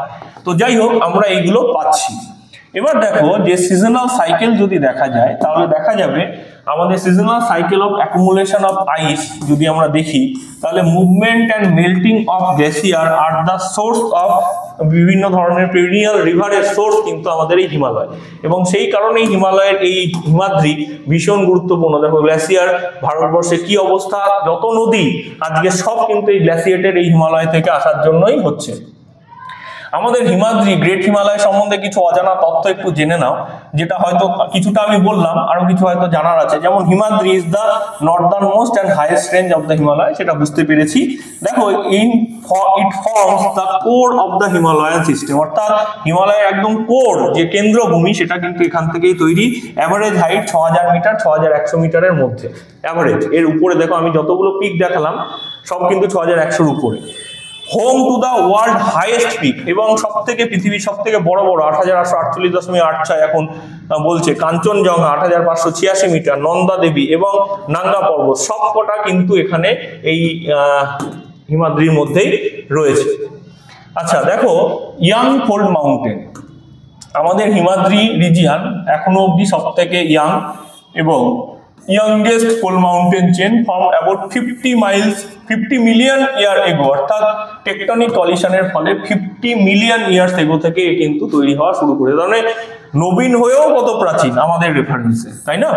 আচ্ছা দেখো, compose mainly of crystalline rock, কি রক? ক্রিস্টালাইন গ্রানাইট, নিস এবং অন্যান্য যে মেটামরফিক রকগুলো আছে সেগুলোর মাধ্যমে কিন্তু এই পর্বত, এই হিমাদ্রি অঞ্চল তৈরি হয়েছে। তার মানে গ্রানাইট পরিবর্তিত হয়ে নিস, এবং তার সাথে বিভিন্ন ধরনের মাইকা, বিশেষ করে মাস্কোভাইট এই ধরনের মাইকাগুলো এখানে প্রচুর থাকে। আমরা দেখতে পাই গ্লেসিয়ার আর common most glacier India originate here, যেরকম গঙ্গোত্রী গ্লেসিয়ার গঙ্গা তৈরি হয়েছে, যমুনোত্রী গ্লেসিয়ার যেখান থেকে যমুনা তৈরি হয়েছে, সিয়াচেন গ্লেসিয়ার আমাদের ভারতবর্ষের সব থেকে বৃহৎ গ্লেসিয়ার, এটাও মাথায় রাখবে। সিয়াচেন হচ্ছে ভারতবর্ষের সব থেকে বৃহৎ মানে দীর্ঘতম লার্জেস্ট বৃহত্তম বলা যেতে পারে, সেটাও কিন্তু আমাদের এই সিয়াচেন। সুতরাং এই গ্লেসিয়ার গুলোও কিন্তু আমাদের এই হিমাদ্রি রিজিয়নের মধ্যেই পড়ছে। পার্মানেন্ট স্নো কভার, আমরা এখানে গেলে সবসময় বরফ পাবো, যেরকম এই জন্য এখানে ইটারনাল স্নো কভার বলা হয়, acting as a snow reservoir. আমাদের যত নদী সারা বছর জল আসছে গঙ্গাতে, যমুনাতে, ভাগীরথীতে, কারণটাই হচ্ছে এইগুলো সবই বরফ থেকে সৃষ্ট। সুতরাং এটাও কিন্তু একটা অজানা তথ্য আমাদের সামনে এলো। Source of major river act like water tower, আমাদের যত জলের সোর্স যেমন সাউথ এশিয়ার বিশেষ করে ব্রহ্মপুত্র, বিশেষ করে ইন্দাস, বিশেষ করে গঙ্গায়, তিনটে হচ্ছে আমাদের ওয়াটার টাওয়ার সাউথ এশিয়ার, তারা বেঁচে আছে এই হিমাদ্রির জন্য। ডিফিকাল্ট টু ক্রস, কিছু কিছু পাস আছে, যেরকম শিবকিলা হিমাচল প্রদেশের শিবকিলা, মানা পাস উত্তরাখণ্ডের, নাথুলা সিকিমের, এবং স্পার্সলি পপুলেটেড। আর তিনটে পাস এখন যদিও মোটরেবল হয়ে গেছে, কিন্তু একটা সময় এগুলো ভীষণ দুর্গম ছিল, বিভিন্ন সময় অ্যাক্সিডেন্ট হতো। তো স্পার্সলি পপুলেটেড, খুব অল্প সংখ্যক মানুষ থাকে অল্টিটিউডের জন্য, হার্শ ক্লাইমেটের জন্য মানুষ কি করে থাকবে বলো। ক্লাইমেটিক ব্যারিয়ার থাকে, ন্যাচারালি ওয়াল, কোল্ড উইন্ড প্রত্যেকটা সময় সেন্ট্রাল এশিয়া থেকে আসছে, এবং মনসুনাল ক্লাইমেটের উপর কিন্তু হিমাদ্রি ব্যাপক প্রভাব বিস্তার করছে। তো এইটুকু অবধি আমি বলতে পারি ভীষণ কিন্তু গুরুত্বপূর্ণ হিমাদ্রি রিজিয়ন। আশা করি ভালো লাগলো। তো জানা যাক এবার হিমাচল, আমরা একটু নিচের দিকে নেমে আসি। তো হিমাদ্রি থেকে যদি আমরা একটু নিচের দিকে নেমে আসি, তাহলে সেই উচ্চতাকে আমরা বলবো লেজার হিমালয়। লেজার মানেই হচ্ছে একটু নিচে। Situated to the south of Himadri, হিমাদ্রির দক্ষিণে অবস্থান করছে, এবং এটার মধ্যে আছে কি রাগেড রিলিফ। রাগেড মানে বিভিন্ন ধরনের বন্ধুর ভূপ্রকৃতি আমরা দেখতে পাবো, composed of highly compressed rock, প্রচন্ড পরিমাণ বৈপরীত্য বা ট্রান্সফর্মড হয়ে গেছে নেচার, অর্থাৎ যেগুলো পরিবর্তিত শিলা সেগুলো দেখা যাবে। Height ranges from 3700 to 4500 metre. এইরকম উচ্চতায় আমরা কি পাচ্ছি, পীর পাঞ্জাল এবং মহাভারত রেঞ্জ। এছাড়া আমরা আরো দু একটা পর্বত হয়তো পেতে পারি। পীর পাঞ্জাল এবং মহাভারত কিন্তু সব থেকে ইম্পর্টেন্ট, বারবার বলছি। পীর পাঞ্জাল এবং মহাভারত রেঞ্জের লোকেশনটা একটু দেখে নাও। দিস ইজ পীর পাঞ্জাল, এটাকে আমরা ক্রস করেই কিন্তু হিমাদ্রিতে উঠি, পীর পাঞ্জাল, এবং তারপরে হচ্ছে মহাভারত রেঞ্জ। আচ্ছা দেখো, পীর পাঞ্জাল মহাভারতের পর আমাদের লেজার হিমালয় অঞ্চলে বিভিন্ন ধরনের ফেমাস ভ্যালি রয়েছে। বিশেষ করে কিছু ভ্যালির মধ্যে আমরা যদি বলি কাংড়া, কুলু, হ্যাঁ, তারপরে হচ্ছে স্পিতি, এই ধরনের ভ্যালিগুলো সব হিমাচল প্রদেশের মধ্যে পড়ছে, এবং কাশ্মীরের মধ্যে পড়ছে কাশ্মীর ভ্যালি, যে ভ্যালিতে ভীষণভাবে গুরুত্বপূর্ণ আমাদের স্যাফরন চাষ, অর্থাৎ যেটাকে আমরা বিরিয়ানিতে ইউজ করে থাকি স্যাফরন, সেই স্যাফরন কিন্তু এখানে ইউজ হয়ে থাকে, তৈরি হয়ে থাকে। আচ্ছা দেখো, আমাদের যে আমাদের যে বিশেষ হিল স্টেশন রয়েছে লেজার হিমালয় অঞ্চলে, সেই স্টেশনগুলোর মধ্যে একটা হচ্ছে সিমলা, মুসৌরি, রানীক্ষেত, নৈনিতাল। এগুলো কিন্তু খুব ইম্পর্টেন্ট কিছু লেজার হিমালয়ান হিল স্টেশন, যেগুলো সব ব্রিটিশ আমলে তারা নিজেদের সুবিধার জন্য বানিয়েছিল। তো এগুলো সবই এভারগ্রিন ফরেস্ট দ্বারা বিস্তৃত। একটা জিনিস এখানে বলার, হিমাদ্রিতে কিন্তু কোনো রকম বরফ যেহেতু সবসময় থাকে, কোনো ফরেস্টেড কভার নেই। তো সেই কারণে আমরা লেজার হিমালয় অঞ্চলে এসে দেখবো যে এখানে প্রচুর কিন্তু কনিফেরাস ফরেস্টের বাসভূমি রয়েছে। এবার কিছু ইম্পর্টেন্ট জিনিস আমরা একটু জানি, যে এটা মিডল হিমালয়ান রেঞ্জ নামে পরিচিত। Lies between the greater Himalaya Himadri এবং লেজার শিবালিক হিমালয়, অর্থাৎ আউটার হিমালয়ের মধ্যবর্তী একটা স্যান্ডউইচ পার্ট বলা যেতে পারে আমাদের এই মিডল হিমালয় বা আমরা লেজার হিমালয় যাকে বলছি। অ্যাভারেজ হাইট কল্পনা করলাম কত, 3500 থেকে 4500 মিটার, বুঝতে পেরে গেলাম। লোয়ার দ্যান হিমাদ্রি বা স্টিল হ্যাজ রাগেড টেরেন, আমাদের এই রাগেড টেরেন কিন্তু ব্যাপক এখানে প্রচুর থাকে, এই জন্য মানুষ ম্যাক্সিমাম এই অবধি পৌঁছায়, তারপরে যারা যায় তারা সব ট্রেকিং এর জন্য হিমাদ্রিতে পৌঁছায়। ফেমাস হিল স্টেশন আমি আবারও বলছি, যেমন মুসৌরি, নৈনিতাল, দার্জিলিং, ডালহৌসি, মানালি, সিমলা, সব কিন্তু আমাদের দার্জিলিংও কিন্তু এই লেজার হিমালয়ের মধ্যেই পড়ছে। Composed of folded sedimentary rock, বিভিন্ন ধরনের যে ফোল্ডেড সেডিমেন্টারি যে পাললিক শিলা সেটা দিয়ে এখানকার যে শিলা সেটা তৈরি হয়েছে। দিস রক আর মেটামরফোজড এবং প্রোন টু ল্যান্ডস্লাইড এবং আর্থকুয়েক, অর্থাৎ প্রচুর পরিমাণে ল্যান্ডস্লাইড এবং আর্থকুয়েক এই মাটি এই শিলাতে হয়ে থাকে। সেই কারণে তোমরা যে সময়ই যাও না কেন বর্ষাকালটাকে একটু অ্যাভয়েড করবে। আমি বারবার তোমাদের বলছি, কারণ অনেকেই প্ল্যান করে ফেলো, টিকিট পাওয়া যায় না, ওই পুজোর পরে বা পুজোর আগে সবাই দৌড়াদৌড়ি শুরু করে, কিন্তু ল্যান্ডস্লাইডের সম্মুখীন কিন্তু হয়ে যেতে হয়। সেই কারণে প্লিজ অ্যাভয়েড করবে এই সময়টা, বিশেষ করে জুন থেকে সেপ্টেম্বর এই সময়টুকু তোমরা প্লিজ পাহাড়ে, বিশেষ করে এই অঞ্চলগুলো মুসৌরি, নৈনিতাল, দার্জিলিং, ডালহৌসি, সিমলা, মানালি, হয়তো ওইখানে পৌঁছেও গেলে কিন্তু ফেরার পথে যদি বৃষ্টি ধরে ফেলে, কারণ এখানকার শিলাতে ব্যাপক পরিমাণ কিন্তু ল্যান্ডস্লাইড হয়ে থাকে। ফরেস্টেড বায়োডাইভার্সিটির একটা হটস্পট বলা যেতে পারে এই অঞ্চলগুলো, প্রচুর পরিমাণ প্রাণীজ সম্পদ এখানে রয়েছে। তোমরা যদি আমাদের দার্জিলিংয়েই চলে যাও দেখবে ওখানে Mahananda wild life sanctuary, Jaldapara আরো নিচের দিকে চলে আসছে, কিন্তু মহানন্দার উপরের দিকে যদি চলে যাও সেখানে তোমরা সান্দাকফু ওয়াইল্ড লাইফ স্যাংচুয়ারি পাবে, যেগুলো কিন্তু এর মধ্যেই পড়ছে। Dense forest with oak, deodar, pine, rich wild life biodiversity zone রয়েছে। আবার কিন্তু বলছি এখানকার মধ্যে একটা ধরো আমাদের Sandakphu wild life sanctuary national ফরেস্টের মধ্যেও কিন্তু রিমার্কেবল একটা জায়গা তৈরি করে নিয়েছে, যেটা কিন্তু প্রায় 6 মাস বন্ধ থাকে। তো তোমরা কিন্তু এখানে যেতে পারো, কিন্তু সাবধানে যাবে, কারণ 6 মাস বন্ধ থাকে মানে এখানকার বায়োডাইভার্সিটিকে রক্ষা করার একটা চেষ্টা কিন্তু চলছে। বিউটিফুল ভ্যালি এখানে রয়েছে, ফার্টাইল এবং সিনিক বিউটি কোথায় রয়েছে? কুলু, কাংড়া, কাশ্মীর, যেখানে গেলে পরে আর ফিরে আসতে ইচ্ছা করবে না। তোমরা এই সমস্ত জায়গা অনেকেই হয়তো পৌঁছেছো, 6 দিন, 7 দিন, 8 দিন, 15 দিনের জন্য হয়তো ট্রিপে গেছো, কিন্তু তোমরা কখনোই দেখবে এই সমস্ত জায়গায় গেলে পরে আর মন দেশের বাড়িতে ফিরে আসতে চায় না, কারণ এখানকার নৈসর্গিক সৌন্দর্য। তো হিমালয় হচ্ছে সেই জায়গা যেখানে আমরা একটা আনম্যাচ বিউটি পেয়ে থাকি, তাই না?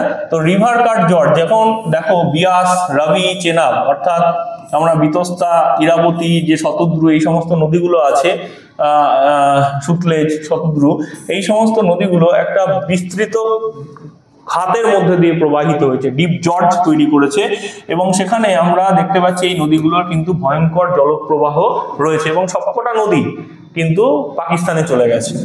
ট্রানজিশনাল জোন আমরা যদি খেয়াল করি তাহলে দেখা যাবে যে বাফার জোন ক্রিয়েট করেছে, অর্থাৎ snow cover Himadri subtropical Shivalik রিজিয়নের মধ্যে একটা বাফার জোন, একটা মার্জিনাল রিজিয়ন তৈরি করেছে।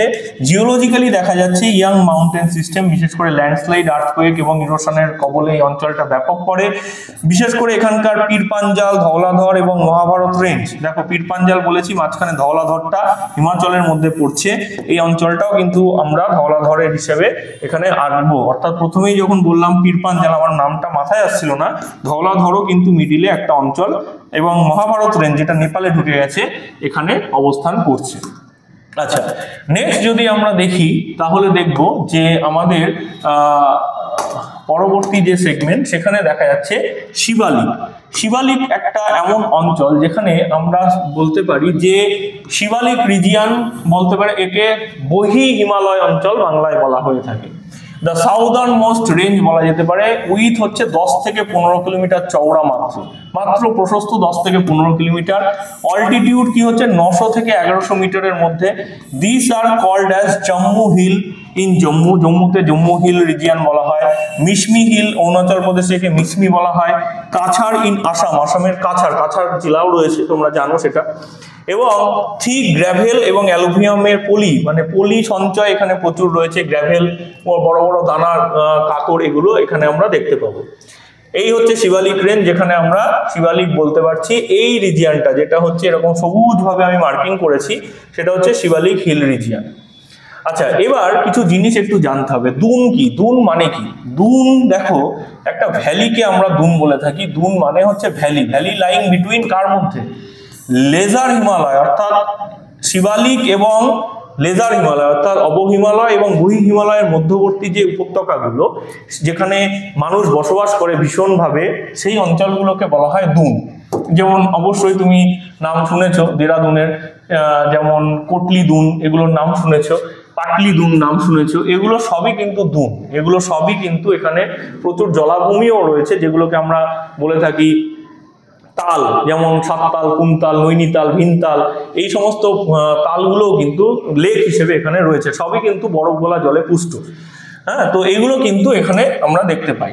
তো দুন ইন হিমালয় রিজিয়ানে যদি আমরা দেখি তো এরকম টাইপের, দেখো দুপাশে একদিকে শিবালিক আর একদিকে লেজার হিমালয়া অর্থাৎ হিমাচল, এই দুইয়ের মাঝখানে এরকম ভ্যালি বা উপত্যকায় দুন তৈরি হয়েছে।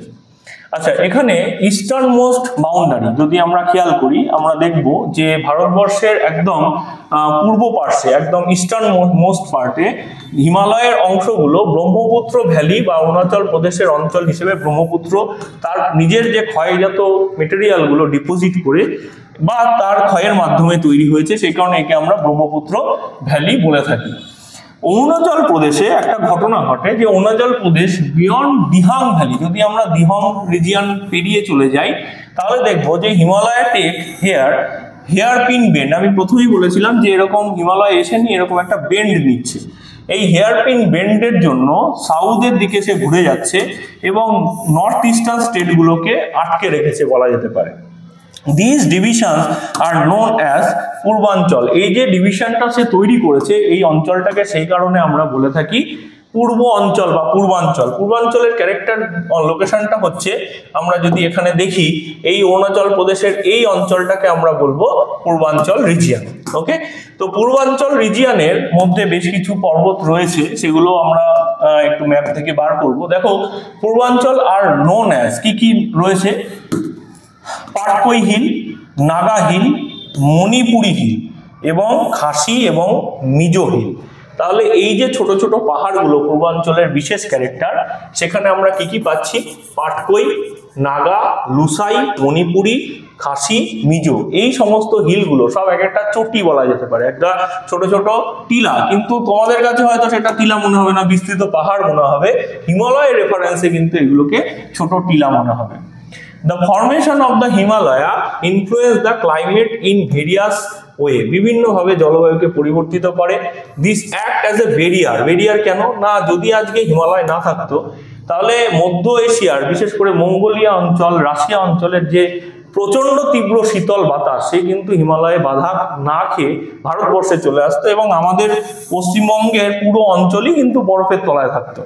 যদিও এটা তোমাদের এখন শুনতে ভালো লাগতে পারে যে ভালোই হতো না স্যার যদি বরফ চলে আসতো, কিন্তু বরফে যারা থাকে তারা অ্যাকচুয়ালি জানে, দেখো এতই যদি বরফ প্রেমী হতো মানুষ তাহলে সবাই গিয়ে ওখানেই থাকতো।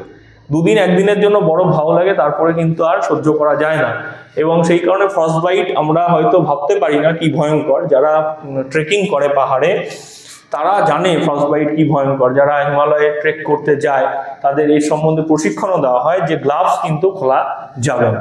তো যাই হোক, এইসব যারা ট্রেকিং করবে তারা শিখবে তখন। দেখো দ্য হিমালয়ান আর রিজন, কিসের reason, for summer rain and monsoon type of climate. এই যে হিমালয়, আমি প্রথমেই বলেছিলাম এর কিছু বিশেষ গুরুত্ব রয়েছে। তো আজকে আমাদের এই যে বৃষ্টিপাত হচ্ছে, আমাদের ভারতবর্ষে শৈলক্ষেপ বৃষ্টি হয়, পরিচলন বৃষ্টি হয়, তারপরে বিভিন্ন ধরনের যে আরো দুটো এয়ার মাসের মিলনের ফলে বৃষ্টিপাত, সব ধরনের বৃষ্টিপাতের মধ্যে দেখা যায় শৈলক্ষেপ বৃষ্টি ভারতবর্ষে খুব বেশি হয় এবং ভারতবর্ষের ওয়েস্টার্ন ঘাট বিশেষ করে এই জন্য ভীষণ বৃষ্টি পায়। মুম্বাই তো প্রত্যেক বছরই ভেসে যায়, মুম্বাইতে প্রত্যেক বছরই বৃষ্টির ফলে বন্যা হয়। আমাদের ভারতবর্ষের এই অঞ্চলগুলো পূর্বভাগ খুব বেশি বৃষ্টি না পেলেও যথেষ্ট ভালো বৃষ্টিপাত হয়। এই বছর একটু চেঞ্জ ঘটেছে, সেই কারণে বৃষ্টিপাতের মাত্রা বেড়েছে। এরকম কিন্তু 12-13 বছরের মধ্যে 1-2 বার কিন্তু এরকম ঘটে। তো যাই হোক, আমাদের হিমালয় পর্বত এটার কারণেই কিন্তু আমাদের বৃষ্টিপাত দেখা যাচ্ছে। এবার আমরা যদি দেখি যে southern most and youngest Himalayan রেঞ্জের কথা আমরা এতক্ষণ ধরে পড়লাম, যেটা বেসিক্যালি ফর্ম হয়েছিল কত 2.5 মিলিয়ন বছর আগে, প্লিস্টোসিন যুগে। আমরা দেখেছি live south of lesser Himalaya এবং লোয়েস্ট এলিভেশন কত, হাইয়েস্ট রেঞ্জ 600 থেকে 1200 মিটারের মধ্যে আমরা শিবালিকের উচ্চতা দেখতে পাচ্ছি, যেটা আমরা অলরেডি পড়ে ফেললাম। লিস্ট এলিভেটেড রিজিয়ন 3টি হিমালয়ান রেঞ্জ আমরা পাচ্ছি এর মধ্যে, আচ্ছা, কম্পোজড অফ লুজ সেডিমেন্ট এখানে পাচ্ছি, অ্যালুভিয়াল ডিপোজিট, স্যান্ডস্টোন, ক্লে, কাদা, সিল্ট এগুলো পাওয়া যাচ্ছে। Fragile and erosion prone region, narrowest range বলা যেতে পারে শিবালিককে আমাদের, উইথ ভ্যারি 10 থেকে 50 কিলোমিটারের মধ্যে ভ্যারি করছে। এর আগে আমি এটা দেখিয়েছিলাম। ডিসকন্টিনিউয়াসলি হিমালয়ান আর্ক তৈরি করেছে, মাঝে মাঝেই ভেঙে রাস্তা বানানো হয়েছে। প্রোন টু ল্যান্ডস্লাইড, ভীষণ আর্থকুয়েক প্রোন কিন্তু, এবং জিওলজিক্যালি ইয়াং আনস্টেবল এখনো, located near active fault, frequent landslide, সেই কারণে আমরা শিবালিক রিজিয়ানেও কিন্তু দেখতে পাই, অস্থির বলা যেতে পারে। আমাদের যে দুন রিজিয়ান সেগুলো সব এর মধ্যেও রয়েছে, দেরাদুন, পাটলি দুন, কটলি দুন এগুলো সব রয়েছে। শুধু দেরাদুনটা যেন একটু বেশি আমাদের মনে পড়ে, কারণ যেহেতু দুন এক্সপ্রেসে আমরা সবাই যাতায়াত করি, সেখানে দেরাদুনটার বেশি গুরুত্ব পায়। বাকিগুলোতেও কিন্তু মানুষ ব্যাপক থাকে, কটলি দুন, দেরাদুন, পাটলি দুন এগুলো থাকবে, মাথায় রাখবে। এগ্রিকালচার সেটেলমেন্টেও প্রচুর দেখা যায়। ট্রানজিশনাল জোন, ইন্দো গ্যাঙ্গেটিক প্লেনের আমরা বলতে পারি একটা ট্রানজিশনাল জোন, যেখানে ফুটহিল তৈরি করছে, ক্লাইমেট, ড্রেনেজ, ভেজিটেশন ফরমেশন নিচ্ছে, রিচ বায়োডাইভার্সিটি জোন তৈরি করছে। এখানে শাল, টিক, বাম্বু এই ধরনের গাছগুলো কিন্তু আবার তৈরি হচ্ছে, অর্থাৎ শিবালিক রিজিয়ানে কিন্তু প্রথম আমরা দেখবো শাল, টিক, ব্যাম্বু হিমালয়ের মধ্যে। এলিফ্যান্ট, লেপার্ড, ডেয়ার এরাও প্রচুর থাকবে, এবং স্ট্রাকচার হচ্ছে বিশেষ করে রিভার ভ্যালিতে গঙ্গা, যমুনা এদের বাহিত নুড়ি কাকড় বালি দিয়ে তৈরি। অ্যালাইনমেন্ট, ইরোশন এবং টেকটনিক অ্যাক্টিভিটি দেখা যাচ্ছে, নোন বাই রিজিওনাল, যেমন চুরিয়া হিল, নেপালে চুরিয়া হিল বলা হয়, আউটার হিল নামেও বাংলা আমাদের ইংরেজিতে একে বলা হয়ে থাকে। তো এই হচ্ছে আমাদের মূল হিমালয়ান রিজিয়ন। আশা করি হিমালয় নিয়ে অনেক কিছু জানতে পারলে।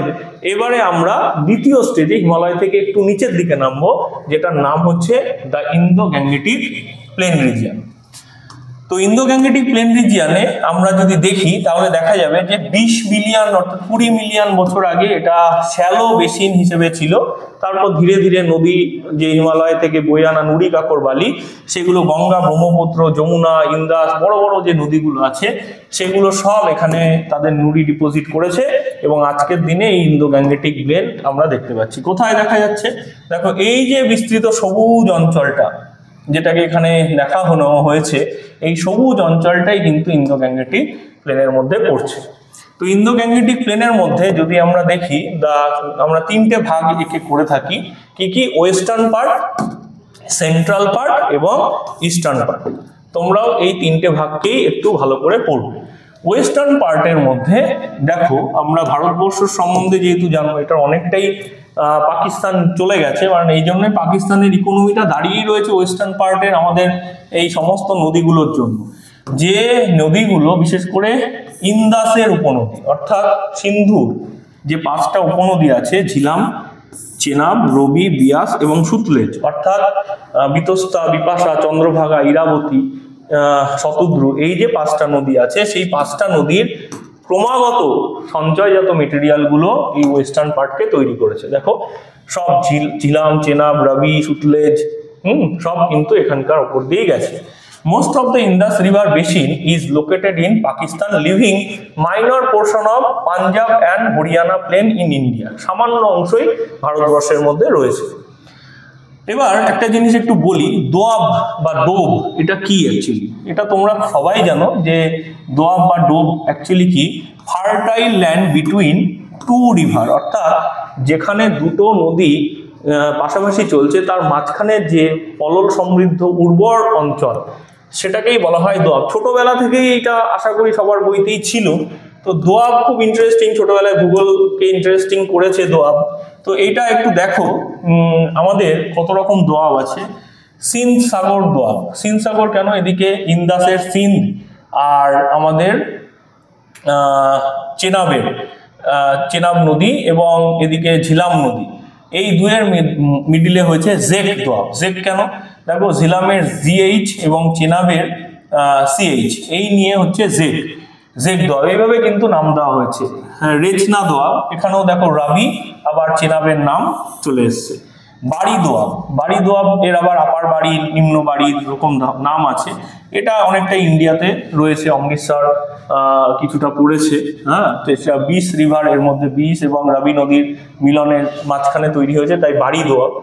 নেক্সট হচ্ছে আমাদের সুতলেজ রিভার এবং বিয়াস নদীর মাঝখানে বিস্ট দোয়াব, এরকম প্রায় 1 2 3 4 5 রকম দোয়াব আমরা এই অঞ্চলের মধ্যে দেখতে পাই। কিন্তু মানে মেন ইন্টারেস্টিং ব্যাপার, যদি আমাদের ভারতবর্ষ বিভাজিত না হতো, এই ফার্টাইল ল্যান্ডটা আমাদের থাকলে আমাদের কিন্তু ইকোনমিক্যালি আরো কিন্তু আমরা সাস্টেন করতে পারতাম। কারণ স্বাধীনতার পরের ইতিহাস কি হয়েছিল, সমস্ত যে কলকারখানাগুলো সব বন্ধ হয়ে গেল, কারণ সমস্ত কার্পাস বয়ন কারখানাগুলোই এখানে, কার্পাসের উৎপাদন ক্ষেত্রটাই এখানে ছিল।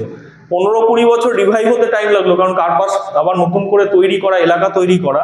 সেই কারণে এই অঞ্চলটা কিন্তু দেখা যায় যে কার্পাস শিল্পে ভীষণ উন্নতি করেছিল স্বাধীনতা পরবর্তীতে পাকিস্তান, সেই কারণে সাস্টেন্ড হয়ে গেছে।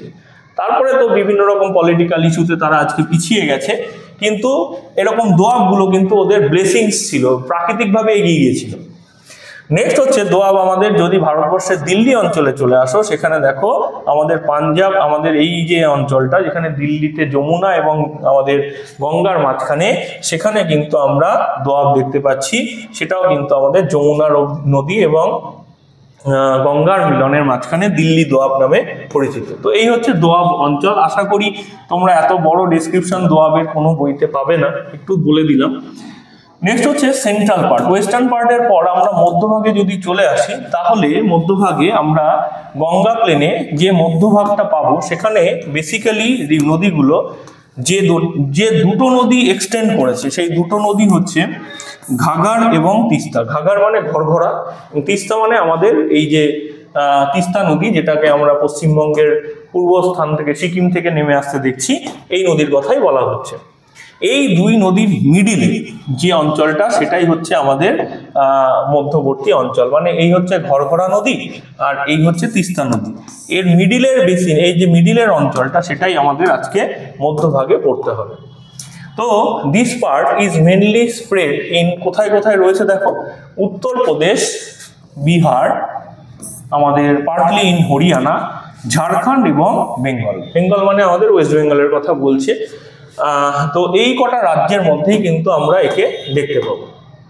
এবার এর যে বেসিন রিজিয়নটা, সেটা একটু দেখানো হয়েছে, যেখানে গঙ্গা, যমুনা, সোন, কোসি, গন্ডক প্রভৃতি নদী তাদের যে ট্রিবিউটারি, সেগুলোর মাধ্যমে তৈরি হয়েছে।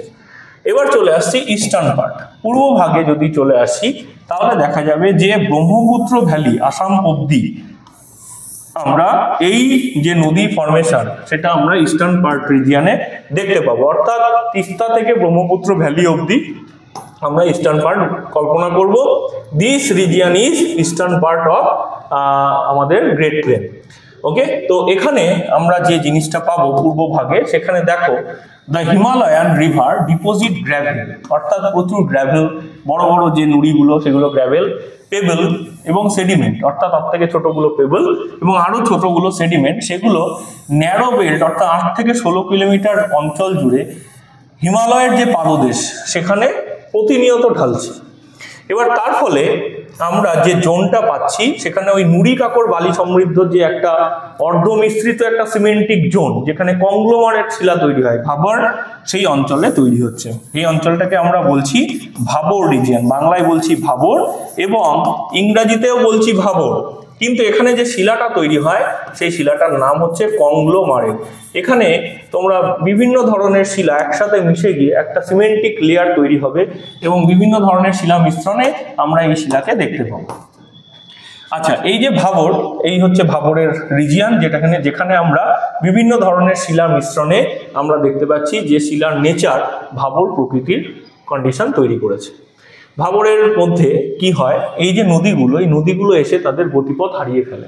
সেই কারণে কিছু দূর গিয়ে নদীগুলোকে আর খুঁজে পাওয়া যায় না। তারপরে আবার হয়তো 2-2.5 কিলোমিটার বাদে নদীগুলোকে আবার, যেমন মহানন্দা ভাবরে অনেক সময় তলিয়ে যায়, যখন শুখা মৌসুম থাকে খুঁজে পাওয়া যায় না। এই নুড়ি কাকর বালি সরালে আবার জলপ্রবাহ দেখা যায়। তো small river and stream flow underground through Bhabar and reappear in lower area from Terai. Terai রিজিয়নে এসে তাকে আবার খুঁজে পাওয়া যায়। তো তরাই কি? তরাই রিজিয়ন হচ্ছে যে সোয়াম্পি ল্যান্ড, অর্থাৎ এই যে ভাবর রিজিয়ন তৈরি হচ্ছে, সেখানে ভাবরের পরে সাউথ টু ভাবর, সেই অঞ্চলটা একটা সোয়াম্পি, একটা জলাভূমির মতো একটা স্যাঁতসেঁতে পরিবেশ, যেখানে তৃণভূমি তৈরি হয়, হাতি ঘাস তৈরি হয়, ছোট ছোট বিভিন্ন তৃণভোজী প্রাণীদের সেখানে দেখা যায়।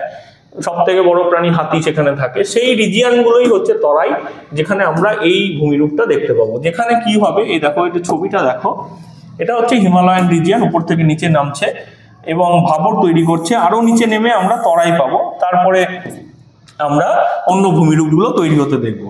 আচ্ছা দেখো, তরাই রিজিয়ান যে আমরা থিক ফরেস্ট পাবো, সেখানে ভ্যারাইটি অফ ওয়াইল্ড লাইফ তৈরি হয়, আমি একটু আগেই বললাম। তো এই যে অবস্থাটা, সেখানে কি হচ্ছে আমরা দেখতে পাচ্ছি যে migration at the time of India's partition, যখন ভারতবর্ষ স্বাধীনতা পেল, তখন পূর্বভাগ থেকে যে মানুষজন, যাদেরকে হিন্দু হওয়ার কারণে দেশ ছাড়তে হয়েছিল পূর্ব পাকিস্তান, সেখান থেকে যারা যখন শরণার্থী হয়ে এলো না, তখন কোথায় থাকবে?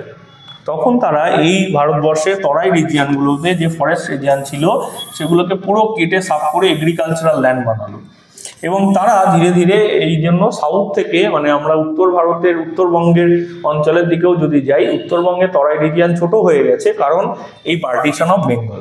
তো ফাইন অ্যালুভিয়াল প্ল্যান থাকার জন্য আজকে সেখানে ভুট্টা, ধান এগুলো চাষ হয়, এবং সেগুলো খাওয়ার জন্য স্বাভাবিক হাতি আসবে, হাতি থাকেও, এবং এদের নিয়মিত হাতির সাথে কিন্তু কনফ্লিক্ট বাড়ছে।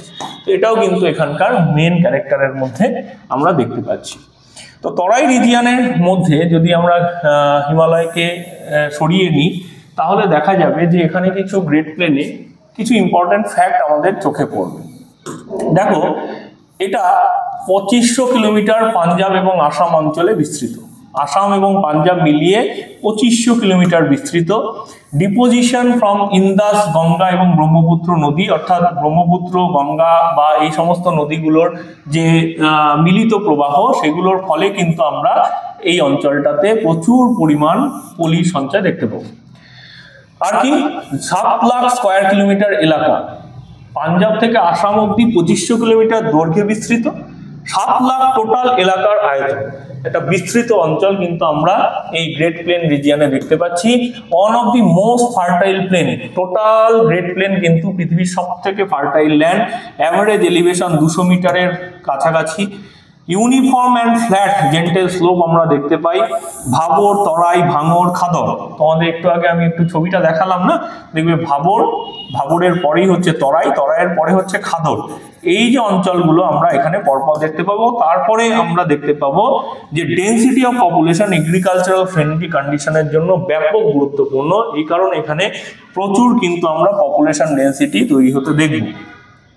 Rich in new and old alluvial soil, প্রচুর আমরা দেখতে পাই এখানে প্রাকৃতিকভাবে খুব উর্বর মাটি, বিশেষ করে প্রাচীন পলি এবং নবীন পলি উভয়কেই কিন্তু আমরা এখানে দেখতে পাবো। Ancient civilisation, Indus valley civilisation এখানে দেখা যাবে। এবং মেজর সিটি যেমন দিল্লি, কলকাতা, পাটনা প্রাচীন সময় থেকেই কিন্তু এখানে ভীষণভাবে গুরুত্বপূর্ণ এগুলো তৈরি হয়েছে। একটা সমস্যা এখানে ক্লাইমেটিক রয়েছে, সেটা হচ্ছে ফ্লাড এবং সাইক্লোন। সেটা এখানে সব থেকে বেশি হয়ে থাকে ফ্লাডিং কন্ডিশন, মাঝে মাঝে সাইক্লোন বছরের বিভিন্ন সময় আসে, কিন্তু এটাও সব থেকে দেখা যায় যে ফ্লাড কন্ডিশন গ্রেট প্লেনের সব থেকে বড় সমস্যা। কনসিস্ট মেইনলি সেডিমেন্টারি ডিপোজিট এবং রক আউটক্রপের উপর ভিত্তি করে এখানে দেখা যায় সেডিমেন্টারি রক ফরমেশন, বিশেষ করে কংগ্লোমারেট এখানে প্রধান শিলা। Serve as a natural corridor, corridor কিসের? হিউম্যান মাইগ্রেশন এবং ট্রেড করিডর। আমরা এখানে দেখি প্রচুর মাইগ্রেশনের রুট এখানে মিট করছে, এবং মনসুন ডাইনামিক্স বিশেষ করে ড্রেনেজ সিস্টেমকে ক্যারি ফরওয়ার্ড করছে আমাদের এই গ্রেট প্লেন রিজিয়ন। সুতরাং এটা খুব ইম্পর্টেন্ট একটা রিজিয়ন বলা যেতে পারে।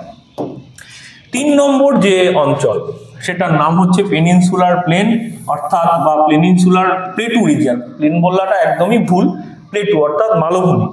আমরা উপদ্বীপীয় মালভূমি অঞ্চল বাংলায় একে বলবো। এবং উপদ্বীপীয় মালভূমি অঞ্চল কেন বলবো? The Indian plateau is also known as peninsular plateau, কারণ it is surrounded by 3 side sea, অর্থাৎ 3 দিকে আমাদের এই অঞ্চলটা সমুদ্র দ্বারা আবৃত, তাই না, সমুদ্র দিয়ে ঢাকা। সেই কারণে এই যে অঞ্চলটা এখানে আমরা পেনিনসুলা বলবো। The southern most tip of the plateau is Kanyakumari, একদম নিচে যে অঞ্চলটা আমি প্রথম স্লাইডেই দেখিয়েছি, যে একদম সাউদার্ন মোস্ট লেয়ার, যেটা যে পয়েন্টে গিয়ে আমাদের মেনল্যান্ড হিট করছে, সেটা কন্যাকুমারী এই অঞ্চলটা। ওকে, আচ্ছা নেক্সট দেখো mainly composed of old crystalline igneous rock, যেটা পরবর্তীতে মেটামরফিক রকেও পরিণত হয়েছে। ব্যাসল্ট বেসিক্যালি এখানে দেখা যায়, এছাড়া আমরা গ্রানাইটের সঞ্চয়ও কিছু কিছু ক্ষেত্রে দেখি। Large amount of metallic and non metallic mineral বিশেষ করে আমরা এই ইন্ডিয়ান প্লেটু রিজিয়ানে দেখে থাকি। মেটালিক মিনারেল বলতে এখানে কপার, গোল্ড, ম্যাগনেটাইট, পাইরাইট এই ধরনের যে মিনারেলগুলো, এবং তার সাথে নন মেটালিক বিভিন্ন কোল, পেট্রোলিয়াম, মাইকা, ম্যাগনেসিয়াম, বিভিন্ন ধরনের জিনিস কিন্তু আমরা প্লেটু রিজিয়ানে পেয়ে থাকি। বিশেষ করে তোমরা জানো পোলার গোল্ড ফিল্ড, এই নিয়ে মুভিও হয়েছে KGF, সেটাও কিন্তু এই অঞ্চলের উপরে বেস করি। সুতরাং এই অঞ্চলটা কিন্তু খুব important. Peninsular plateau region slightly tilted toward east, পূর্ব দিকে সামান্য ঢালু, সেই কারণে পশ্চিম ঘাট থেকে বা মধ্যভাগ থেকে নদীগুলো দেখা যায় সব বিস্তৃত অঞ্চল পেরিয়ে বঙ্গোপসাগরে এসে মিশেছে। Consist of two broad division, namely central highland, এবং যেটাকে আমরা সেন্ট্রাল হাইল্যান্ড বা মালব প্লেটু বলবো, এবং আরেকটি ডেকান প্লেটু। দুটো পার্টে এটা বিভক্ত, নাম ছবিটা দেখে নিলে বুঝতে পারবে। আমাদের এই উপদ্বীপীয় অঞ্চল একটা হচ্ছে মালব প্লেটু আর একটা হচ্ছে ডেকান প্লেটু, এই দুটো রিজিয়নের মধ্যে কিন্তু বিভক্ত। ছবিটা ভালো করে দেখে নাও, এই দুটো পার্ট কি কিন্তু পরীক্ষায় দেয়। উই ক্যান আইডেন্টিফাই সেন্ট্রাল যে হাইল্যান্ড রয়েছে, the south of the Gangetic plain and the north of the river Narmada. অর্থাৎ আমরা কি করে এটাকে ভাগ করব দেখো, দেখতে পাওয়া যাচ্ছে we can identify central highland to the south of Gangetic plain, অর্থাৎ গঙ্গা প্লেনের ঠিক নিচ থেকে শুরু হচ্ছে এবং নর্মদা যেখানে নদীটা গিয়ে যাচ্ছে ঠিক তার উত্তরের অঞ্চলটুকুকে আমরা এই অঞ্চলের মধ্যে ফেলে।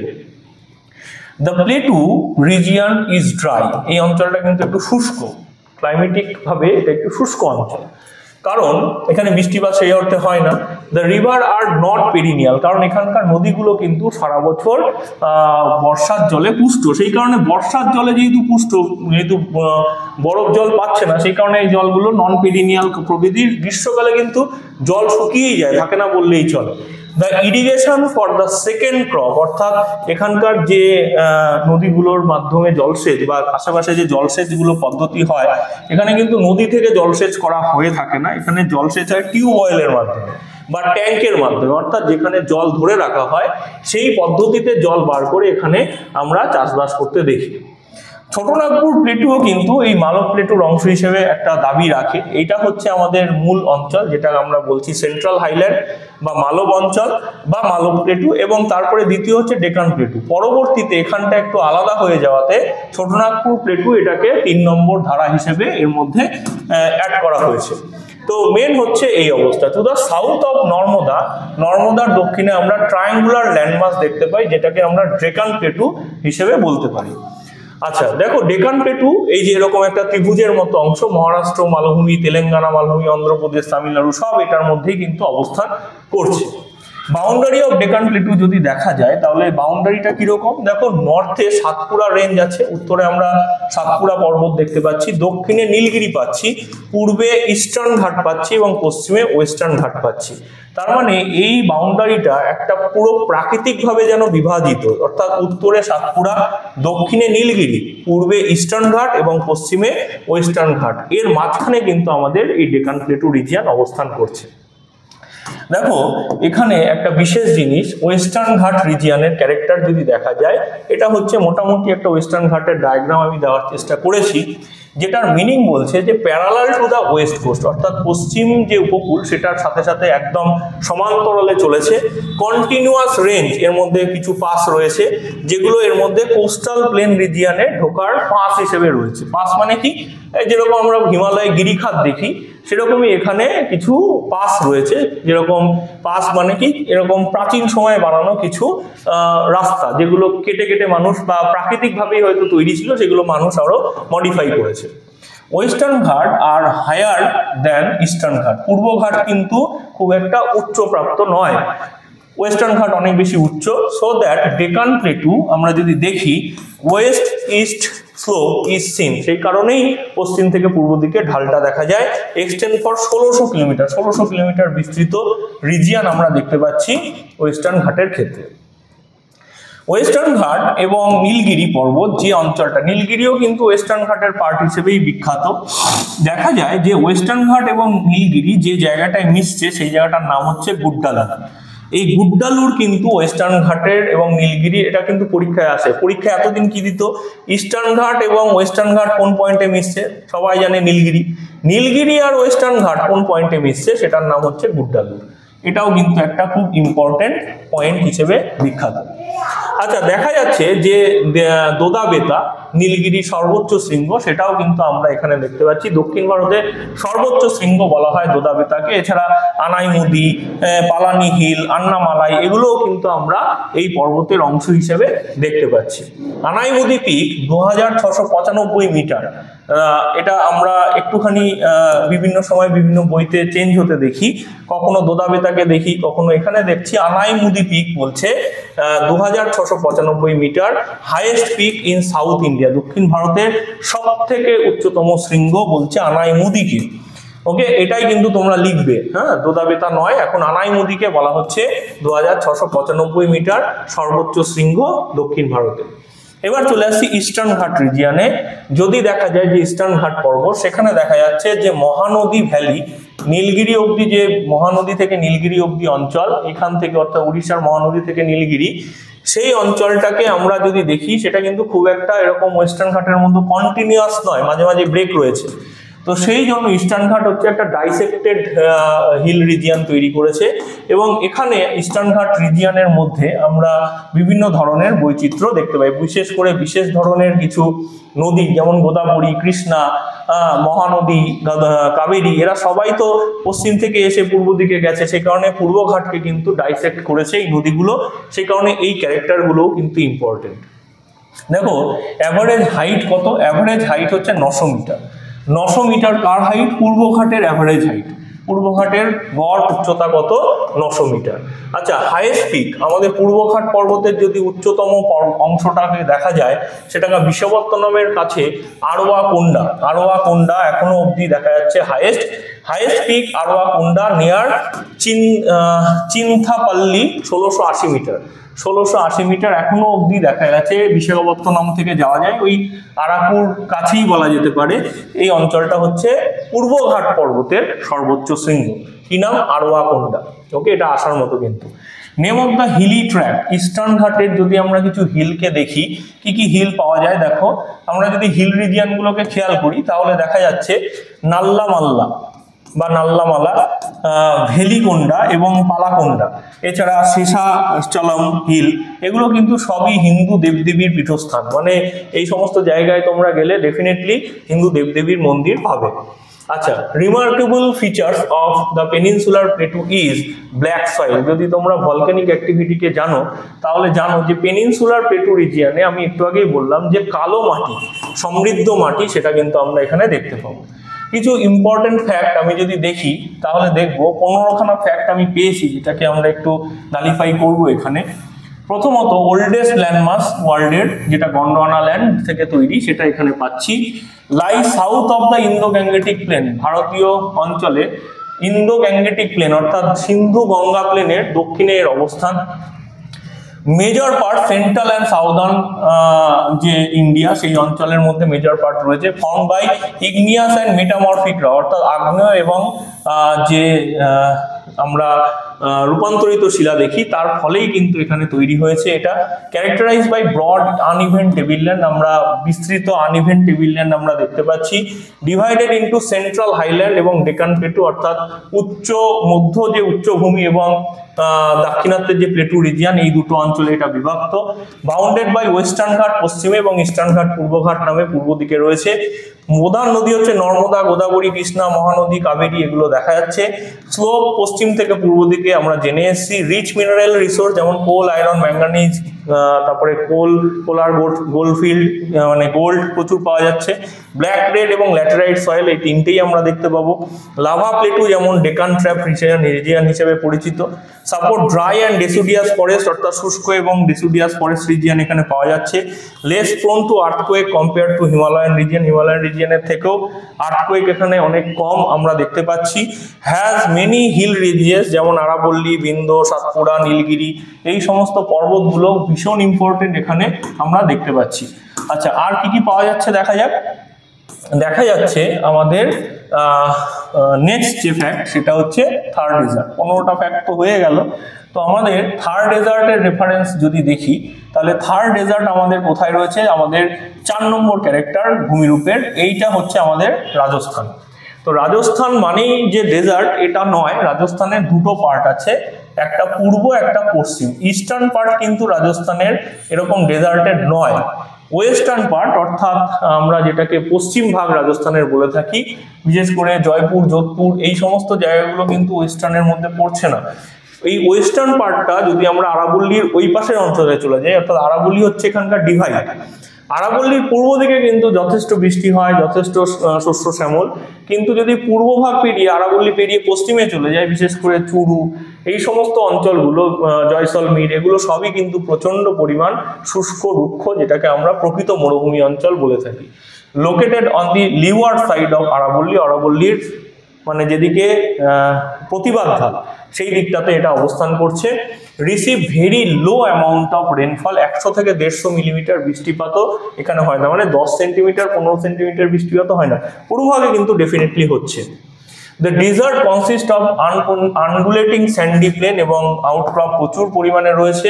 The only river present the area that is Luni, লুনিকে এখানে প্রধান নদী বলা হয়। এছাড়া ছোট ছোট নদী আগে ছিল, যেমন আমরা ছোট ছোট অনেক নদী পেয়েছি লুনি ছাড়া, যেমন ঘাঘর, যেটাকে আমরা পরবর্তীতে সরস্বতীর প্রবাহ হিসেবে দেখেছি। তো এছাড়া এরকম ছোট ছোট নদী আরো কিন্তু পাওয়া গেছে। তো লুনি এখানকার মেন নদী, প্রধান। এছাড়া ইন্দিরা গান্ধী ক্যানেল 650 কিলোমিটার এখানে টানা হয়েছে, যেটা longest canal present in this area. এখনো অব্দি এখানকার সব থেকে লম্বা ক্যানেল বলা যেতে পারে ইন্দিরা গান্ধী ক্যানেল, যেটা জলসেচের জন্য ব্যবহৃত হয়, এখানে প্রেজেন্ট রয়েছে ইন দিস এরিয়া।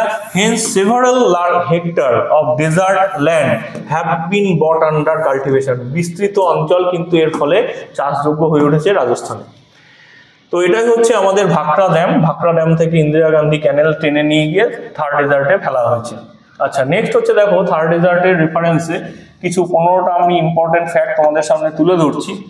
এটাকে আমরা গ্রেট ইন্ডিয়ান ডেজার্ট বলে থাকি, তাই না?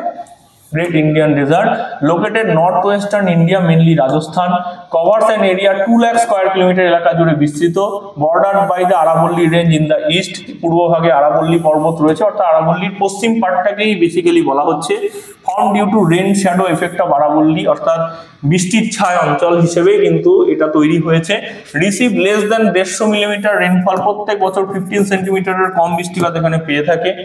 Dominated by sand dune, arid soil and sparse vegetation, ভীষণ কম ছোট ছোট কাটা জাতীয় বৃক্ষ যেগুলোকে জেরোফাইটিক উদ্ভিদ বলা হয়, অর্থাৎ ক্যাকটাস, সেগুলো এখানে প্রধান দেখা যায়। Known for extreme temperature variation, major river মনে হচ্ছে লুনি, লুনি হচ্ছে এখানকার এফিমেরাল রিভার, অর্থাৎ উৎস আছে, মোহনা সমুদ্রে নয়, সেই কারণে এটা যেখানে শুরু হয়েছে সেখানে, অর্থাৎ অন্তঃবাহিনী নদী বা অন্তঃসলীলা নদীও বলা হয়ে থাকে। সমুদ্রে গিয়ে পড়েনি, রাজস্থানেই শেষ হয়ে গেছে। সাম সিজনাল স্ট্রিম অবশ্যই তৈরি হয়েছে। Rich in aeolian landform like barchan এবং ব্লো আউট আমরা এখানে দেখতে পাই। Wind erosion deposition shape landscape দেখা যায়। সল্ট লেক যেমন সম্ভর, দিদোয়ানা এই ধরনের কিছু খুব ইম্পর্টেন্ট, এই দুটো কিন্তু মাথায় রাখবে। সম্ভর প্রচুর লবণ তৈরি হয় এবং দিদোয়ানা এই দুটো লেক কিন্তু পুরো লবণ সৃষ্ট হ্রদ এখানে দেখা যায়। প্যাস্টোরাল ইকোনমি, বিশেষ করে ক্যামেল বেস ট্রান্সপোর্ট, উটকে নিয়ে বিভিন্ন ইকোনমিক্যাল অ্যাক্টিভিটি এখানে তৈরি হয়।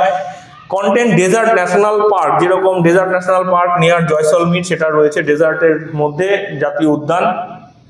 ডেজার্টিফিকেশনের আন্ডারে পড়ে গিয়ে এখন ইন্দিরা গান্ধী ক্যানেল কাটা হয়েছে, যার ফলে কিছু জলসেচ করে এখানে মানুষজনকে বাঁচানোর চেষ্টা চলছে।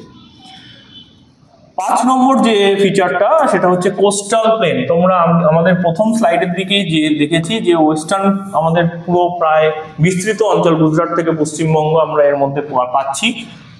আমরা এটাকে দুটো ভাগে ভাগ করবো, একটা ওয়েস্ট কোস্ট একটা ইস্টার্ন কোস্ট। ওয়েস্টার্ন কোস্ট যেটা রান অফ কাছ থেকে কন্যাকুমারী অব্দি বিস্তৃত, এটার ক্যারেক্টার হচ্ছে এটা ন্যারো, আনইভেন এবং ব্রোকেন হিলি ট্রেক দ্বারা তৈরি হয়েছে, তিনটে পার্টে বিভক্ত। একটা কোঙ্কন কোস্ট যেটা মহারাষ্ট্র এবং গোয়া নিয়ে তৈরি, ক্যানাডা কোস্ট যেটা কর্ণাটক নিয়ে, মালাবার কোস্ট যেটা কেরালায় তৈরি হয়েছে। তার মানে আমরা ওয়েস্টার্ন কোস্টকে তিনটে ভাগে ভাগ করব, একটা কোঙ্কন, একটা কানাডা, একটা মালাবার। কোঙ্কন কোস্ট হচ্ছে মহারাষ্ট্র এবং গোয়া, কানাডা কোস্ট হচ্ছে কর্ণাটক, মালাবার কোস্ট হচ্ছে কেরালা। এই তিনটে যেন ভীষণ ভীষণ মনে থাকে, এটা কিন্তু লিখে রাখো, বারবার বলছি। দেখো কোস্টাল প্লেনের যে বৈশিষ্ট্য, আমরা যদি ওয়েস্টার্ন কোস্টকে দেখি, ওয়েস্টার্ন কোস্টাল প্লেন, আর এটা হচ্ছে ইস্টার্ন কোস্টাল প্লেন, এইভাবে ডিভাইড করা হয়েছে। তো আমাদের ইস্টার্ন কোস্টাল প্লেনকে যদি দেখা যায়, তাহলে দেখা যাবে ইস্টার্ন কোস্টাল প্লেনের মধ্যে মহানদী থেকে, উড়িষ্যার মহানদী থেকে কাবেরী পর্যন্ত, তামিলনাড়ুর কাবেরী পর্যন্ত আমরা একে ভাগ করতে পারি। মহানদী গোদাবরী, কৃষ্ণা, কাবেরী প্রভৃতি নদীর ফলে এই অঞ্চলটা ভীষণ ফার্টাইল। উৎকল কোস্ট ওড়িশাতে, সরকার কোস্ট অন্ধ্রপ্রদেশে এবং করমণ্ডল কোস্ট তামিলনাড়ুতে। একেও তিনটে ভাগে ভাগ করা হয়, একটা হচ্ছে উৎকল কোস্ট ওড়িশা, সরকার কোস্ট অন্ধ্রপ্রদেশ এবং করমণ্ডল কোস্ট তামিলনাড়ু। এই তিনটে জোনে ভাগ করা হয় ইস্টার্ন কোস্টাল রিজিয়নকে। This is Utkal coast, this is Sarkar, উত্তর সরকার বলা হয় একে। নেক্সট হচ্ছে করমণ্ডল, এই পাশটা হচ্ছে মালাবার, এটাকে বলা হয় কানাডা, এবং দিস ইজ আমাদের কোঙ্কন কোস্ট। তো এটা কিন্তু আমাদের মাথায় রাখতে হবে। দেখো লেক চিল্কা লেক বা চিল্কা হ্রদ ওড়িশার একটা গুরুত্বপূর্ণ হ্রদ, এবং এটা কিন্তু একটা লেগুন। এবং কোল্লেরু এবং পুলিকট অন্ধ্রপ্রদেশের কোল্লেরু এবং Pulicat.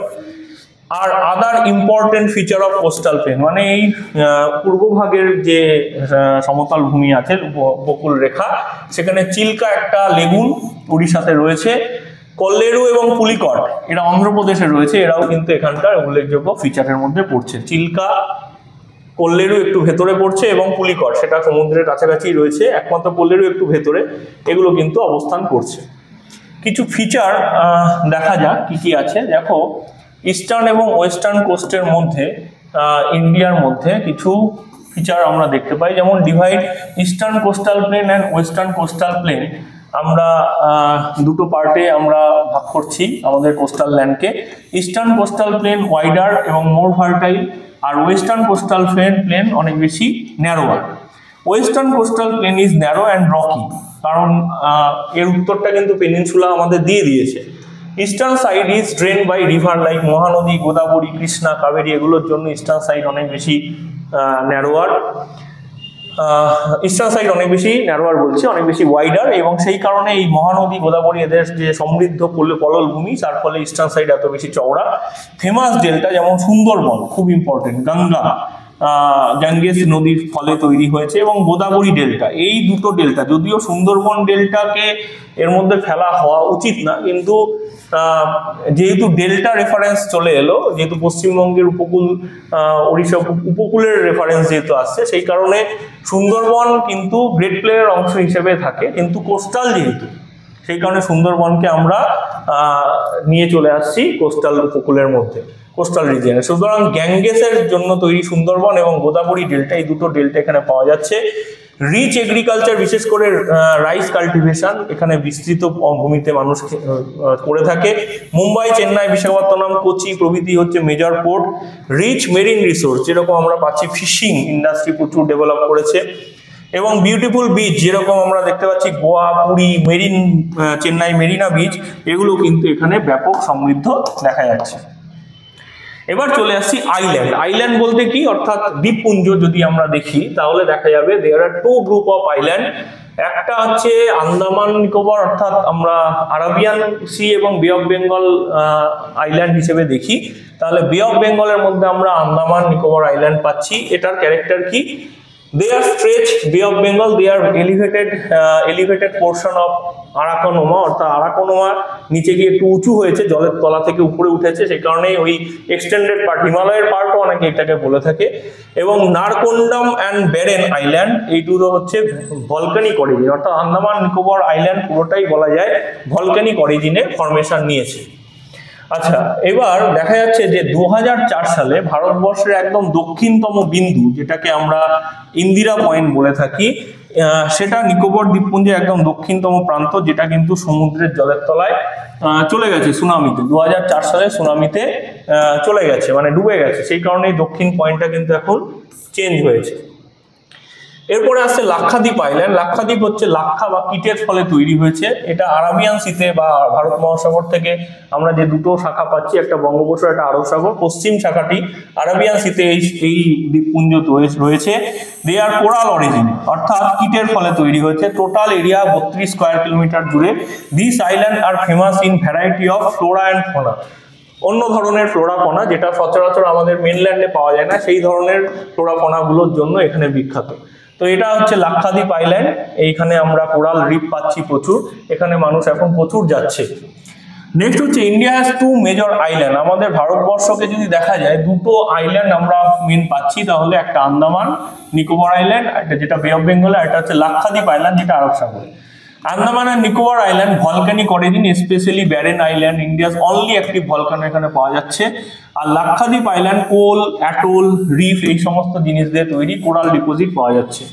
Andaman group bigger and more numerous island. আন্দামানে কিন্তু লাক্ষাদ্বীপের তুলনায় অনেক বেশি পরিমাণ বড় এবং অনেক বেশি নাম্বার অফ আন্দামানে গ্রুপ অফ আমরা আইল্যান্ড দেখতে পাই। নিকোবর আইল্যান্ডে আন্দামানের দক্ষিণে এটা অবস্থিত এবং ইকুয়েটরের কাছাকাছি, সে কারণে এখানে বৃষ্টিপাতের মাত্রাও বেশি। Lakshadweep group include 36 island. লাক্ষাদ্বীপে 36টা আইল্যান্ড রয়েছে, but only few are inhabited, মাত্র কিছু তার মধ্যে ব্যবহৃত হয়। ইন্দিরা পয়েন্ট, ইন্ডিয়ার সাউদার্ন মোস্ট পয়েন্ট, যেটা গ্রেট নিকোবর আইল্যান্ডের নিচে অবস্থিত। Island suppose strategic military importance, rich বায়োডাইভার্সিটির জন্য এখানে খুব গুরুত্বপূর্ণ ভারতের কাছে। Island are prone to tsunami, earthquake, cyclone, এগুলোর জন্য খুব গুরুত্বপূর্ণ। পপুলার ট্যুরিজম স্পেশালি যে আইল্যান্ড রয়েছে, বিশেষ করে হ্যাভলক আন্দামান দ্বীপের, এছাড়া রয়েছে আগাত্তি এবং লাক্ষাদ্বীপের আগাত্তি, এগুলো কিন্তু ভীষণ ভীষণ ট্যুরিজম সাপোর্ট করছে, সেই কারণেও কিন্তু এগুলো আমাদের জানতে হবে। তো এই হচ্ছে আমাদের ভূমিরূপ, অর্থাৎ রিলিফ ফিচার আমাদের ইন্ডিয়ান পার্সপেক্টিভে। আশা করি তোমাদের অনেকটা তথ্য আমি দিতে পারলাম। অনেকটা বড় আস্তে আস্তে ভিডিওটাকে করলাম, যাতে, কারণ অনেক কিছু বলার থাকে। যদি কোনো রকম কোনো প্রবলেম থাকে অবশ্যই জানাবে। কোনো কিছু যদি মনে হয় কমেন্ট করার ইচ্ছা আছে অবশ্যই কমেন্ট করবে, আমি রিপ্লাই দেবো। অবশ্যই ভিডিও ভালো লাগলে চ্যানেল সাবস্ক্রাইব করবে, শেয়ার করবে এবং অবশ্যই বেল নোটিফিকেশন অন রাখবে। যদি কোনো কিছু জানার থাকে অবশ্যই আমাকে কমেন্ট করবে, কমেন্ট করে জানার ইচ্ছে থাকবে অবশ্যই পোষণ করবে, আমি উত্তর দেব অবশ্যই। এবং প্রত্যেককে বলছি, যদি কোনো কিছু নতুন বিষয়, নতুন কিছু নতুন তথ্য দেওয়ার থাকে, বিষয়টাকে সমৃদ্ধ করা যায়, আর নতুন কোনো বিষয়ের উপর আমাকে আরও ডেটা ভিত্তিক বা কোনো কিছুর উপর লেকচার যদি দেওয়ার মনে হয় যে এই বিষয়টা দেওয়া যেতে পারে, প্লিজ তোমরা জানাও, কমেন্ট করো। এবং প্রত্যেকে সুস্থ থাকো, ভালো থাকো, মা বাবার খেয়াল রাখো, নিজের খেয়াল রাখো এবং সামনের পরীক্ষাগুলোকে খুব উৎসাহ সহকারে দাও। তোমাদের সুস্থতা কামনা করি, প্রত্যেকের সাফল্যমণ্ডিত হোক জীবন। ধন্যবাদ, সকলে ভালো থাকো।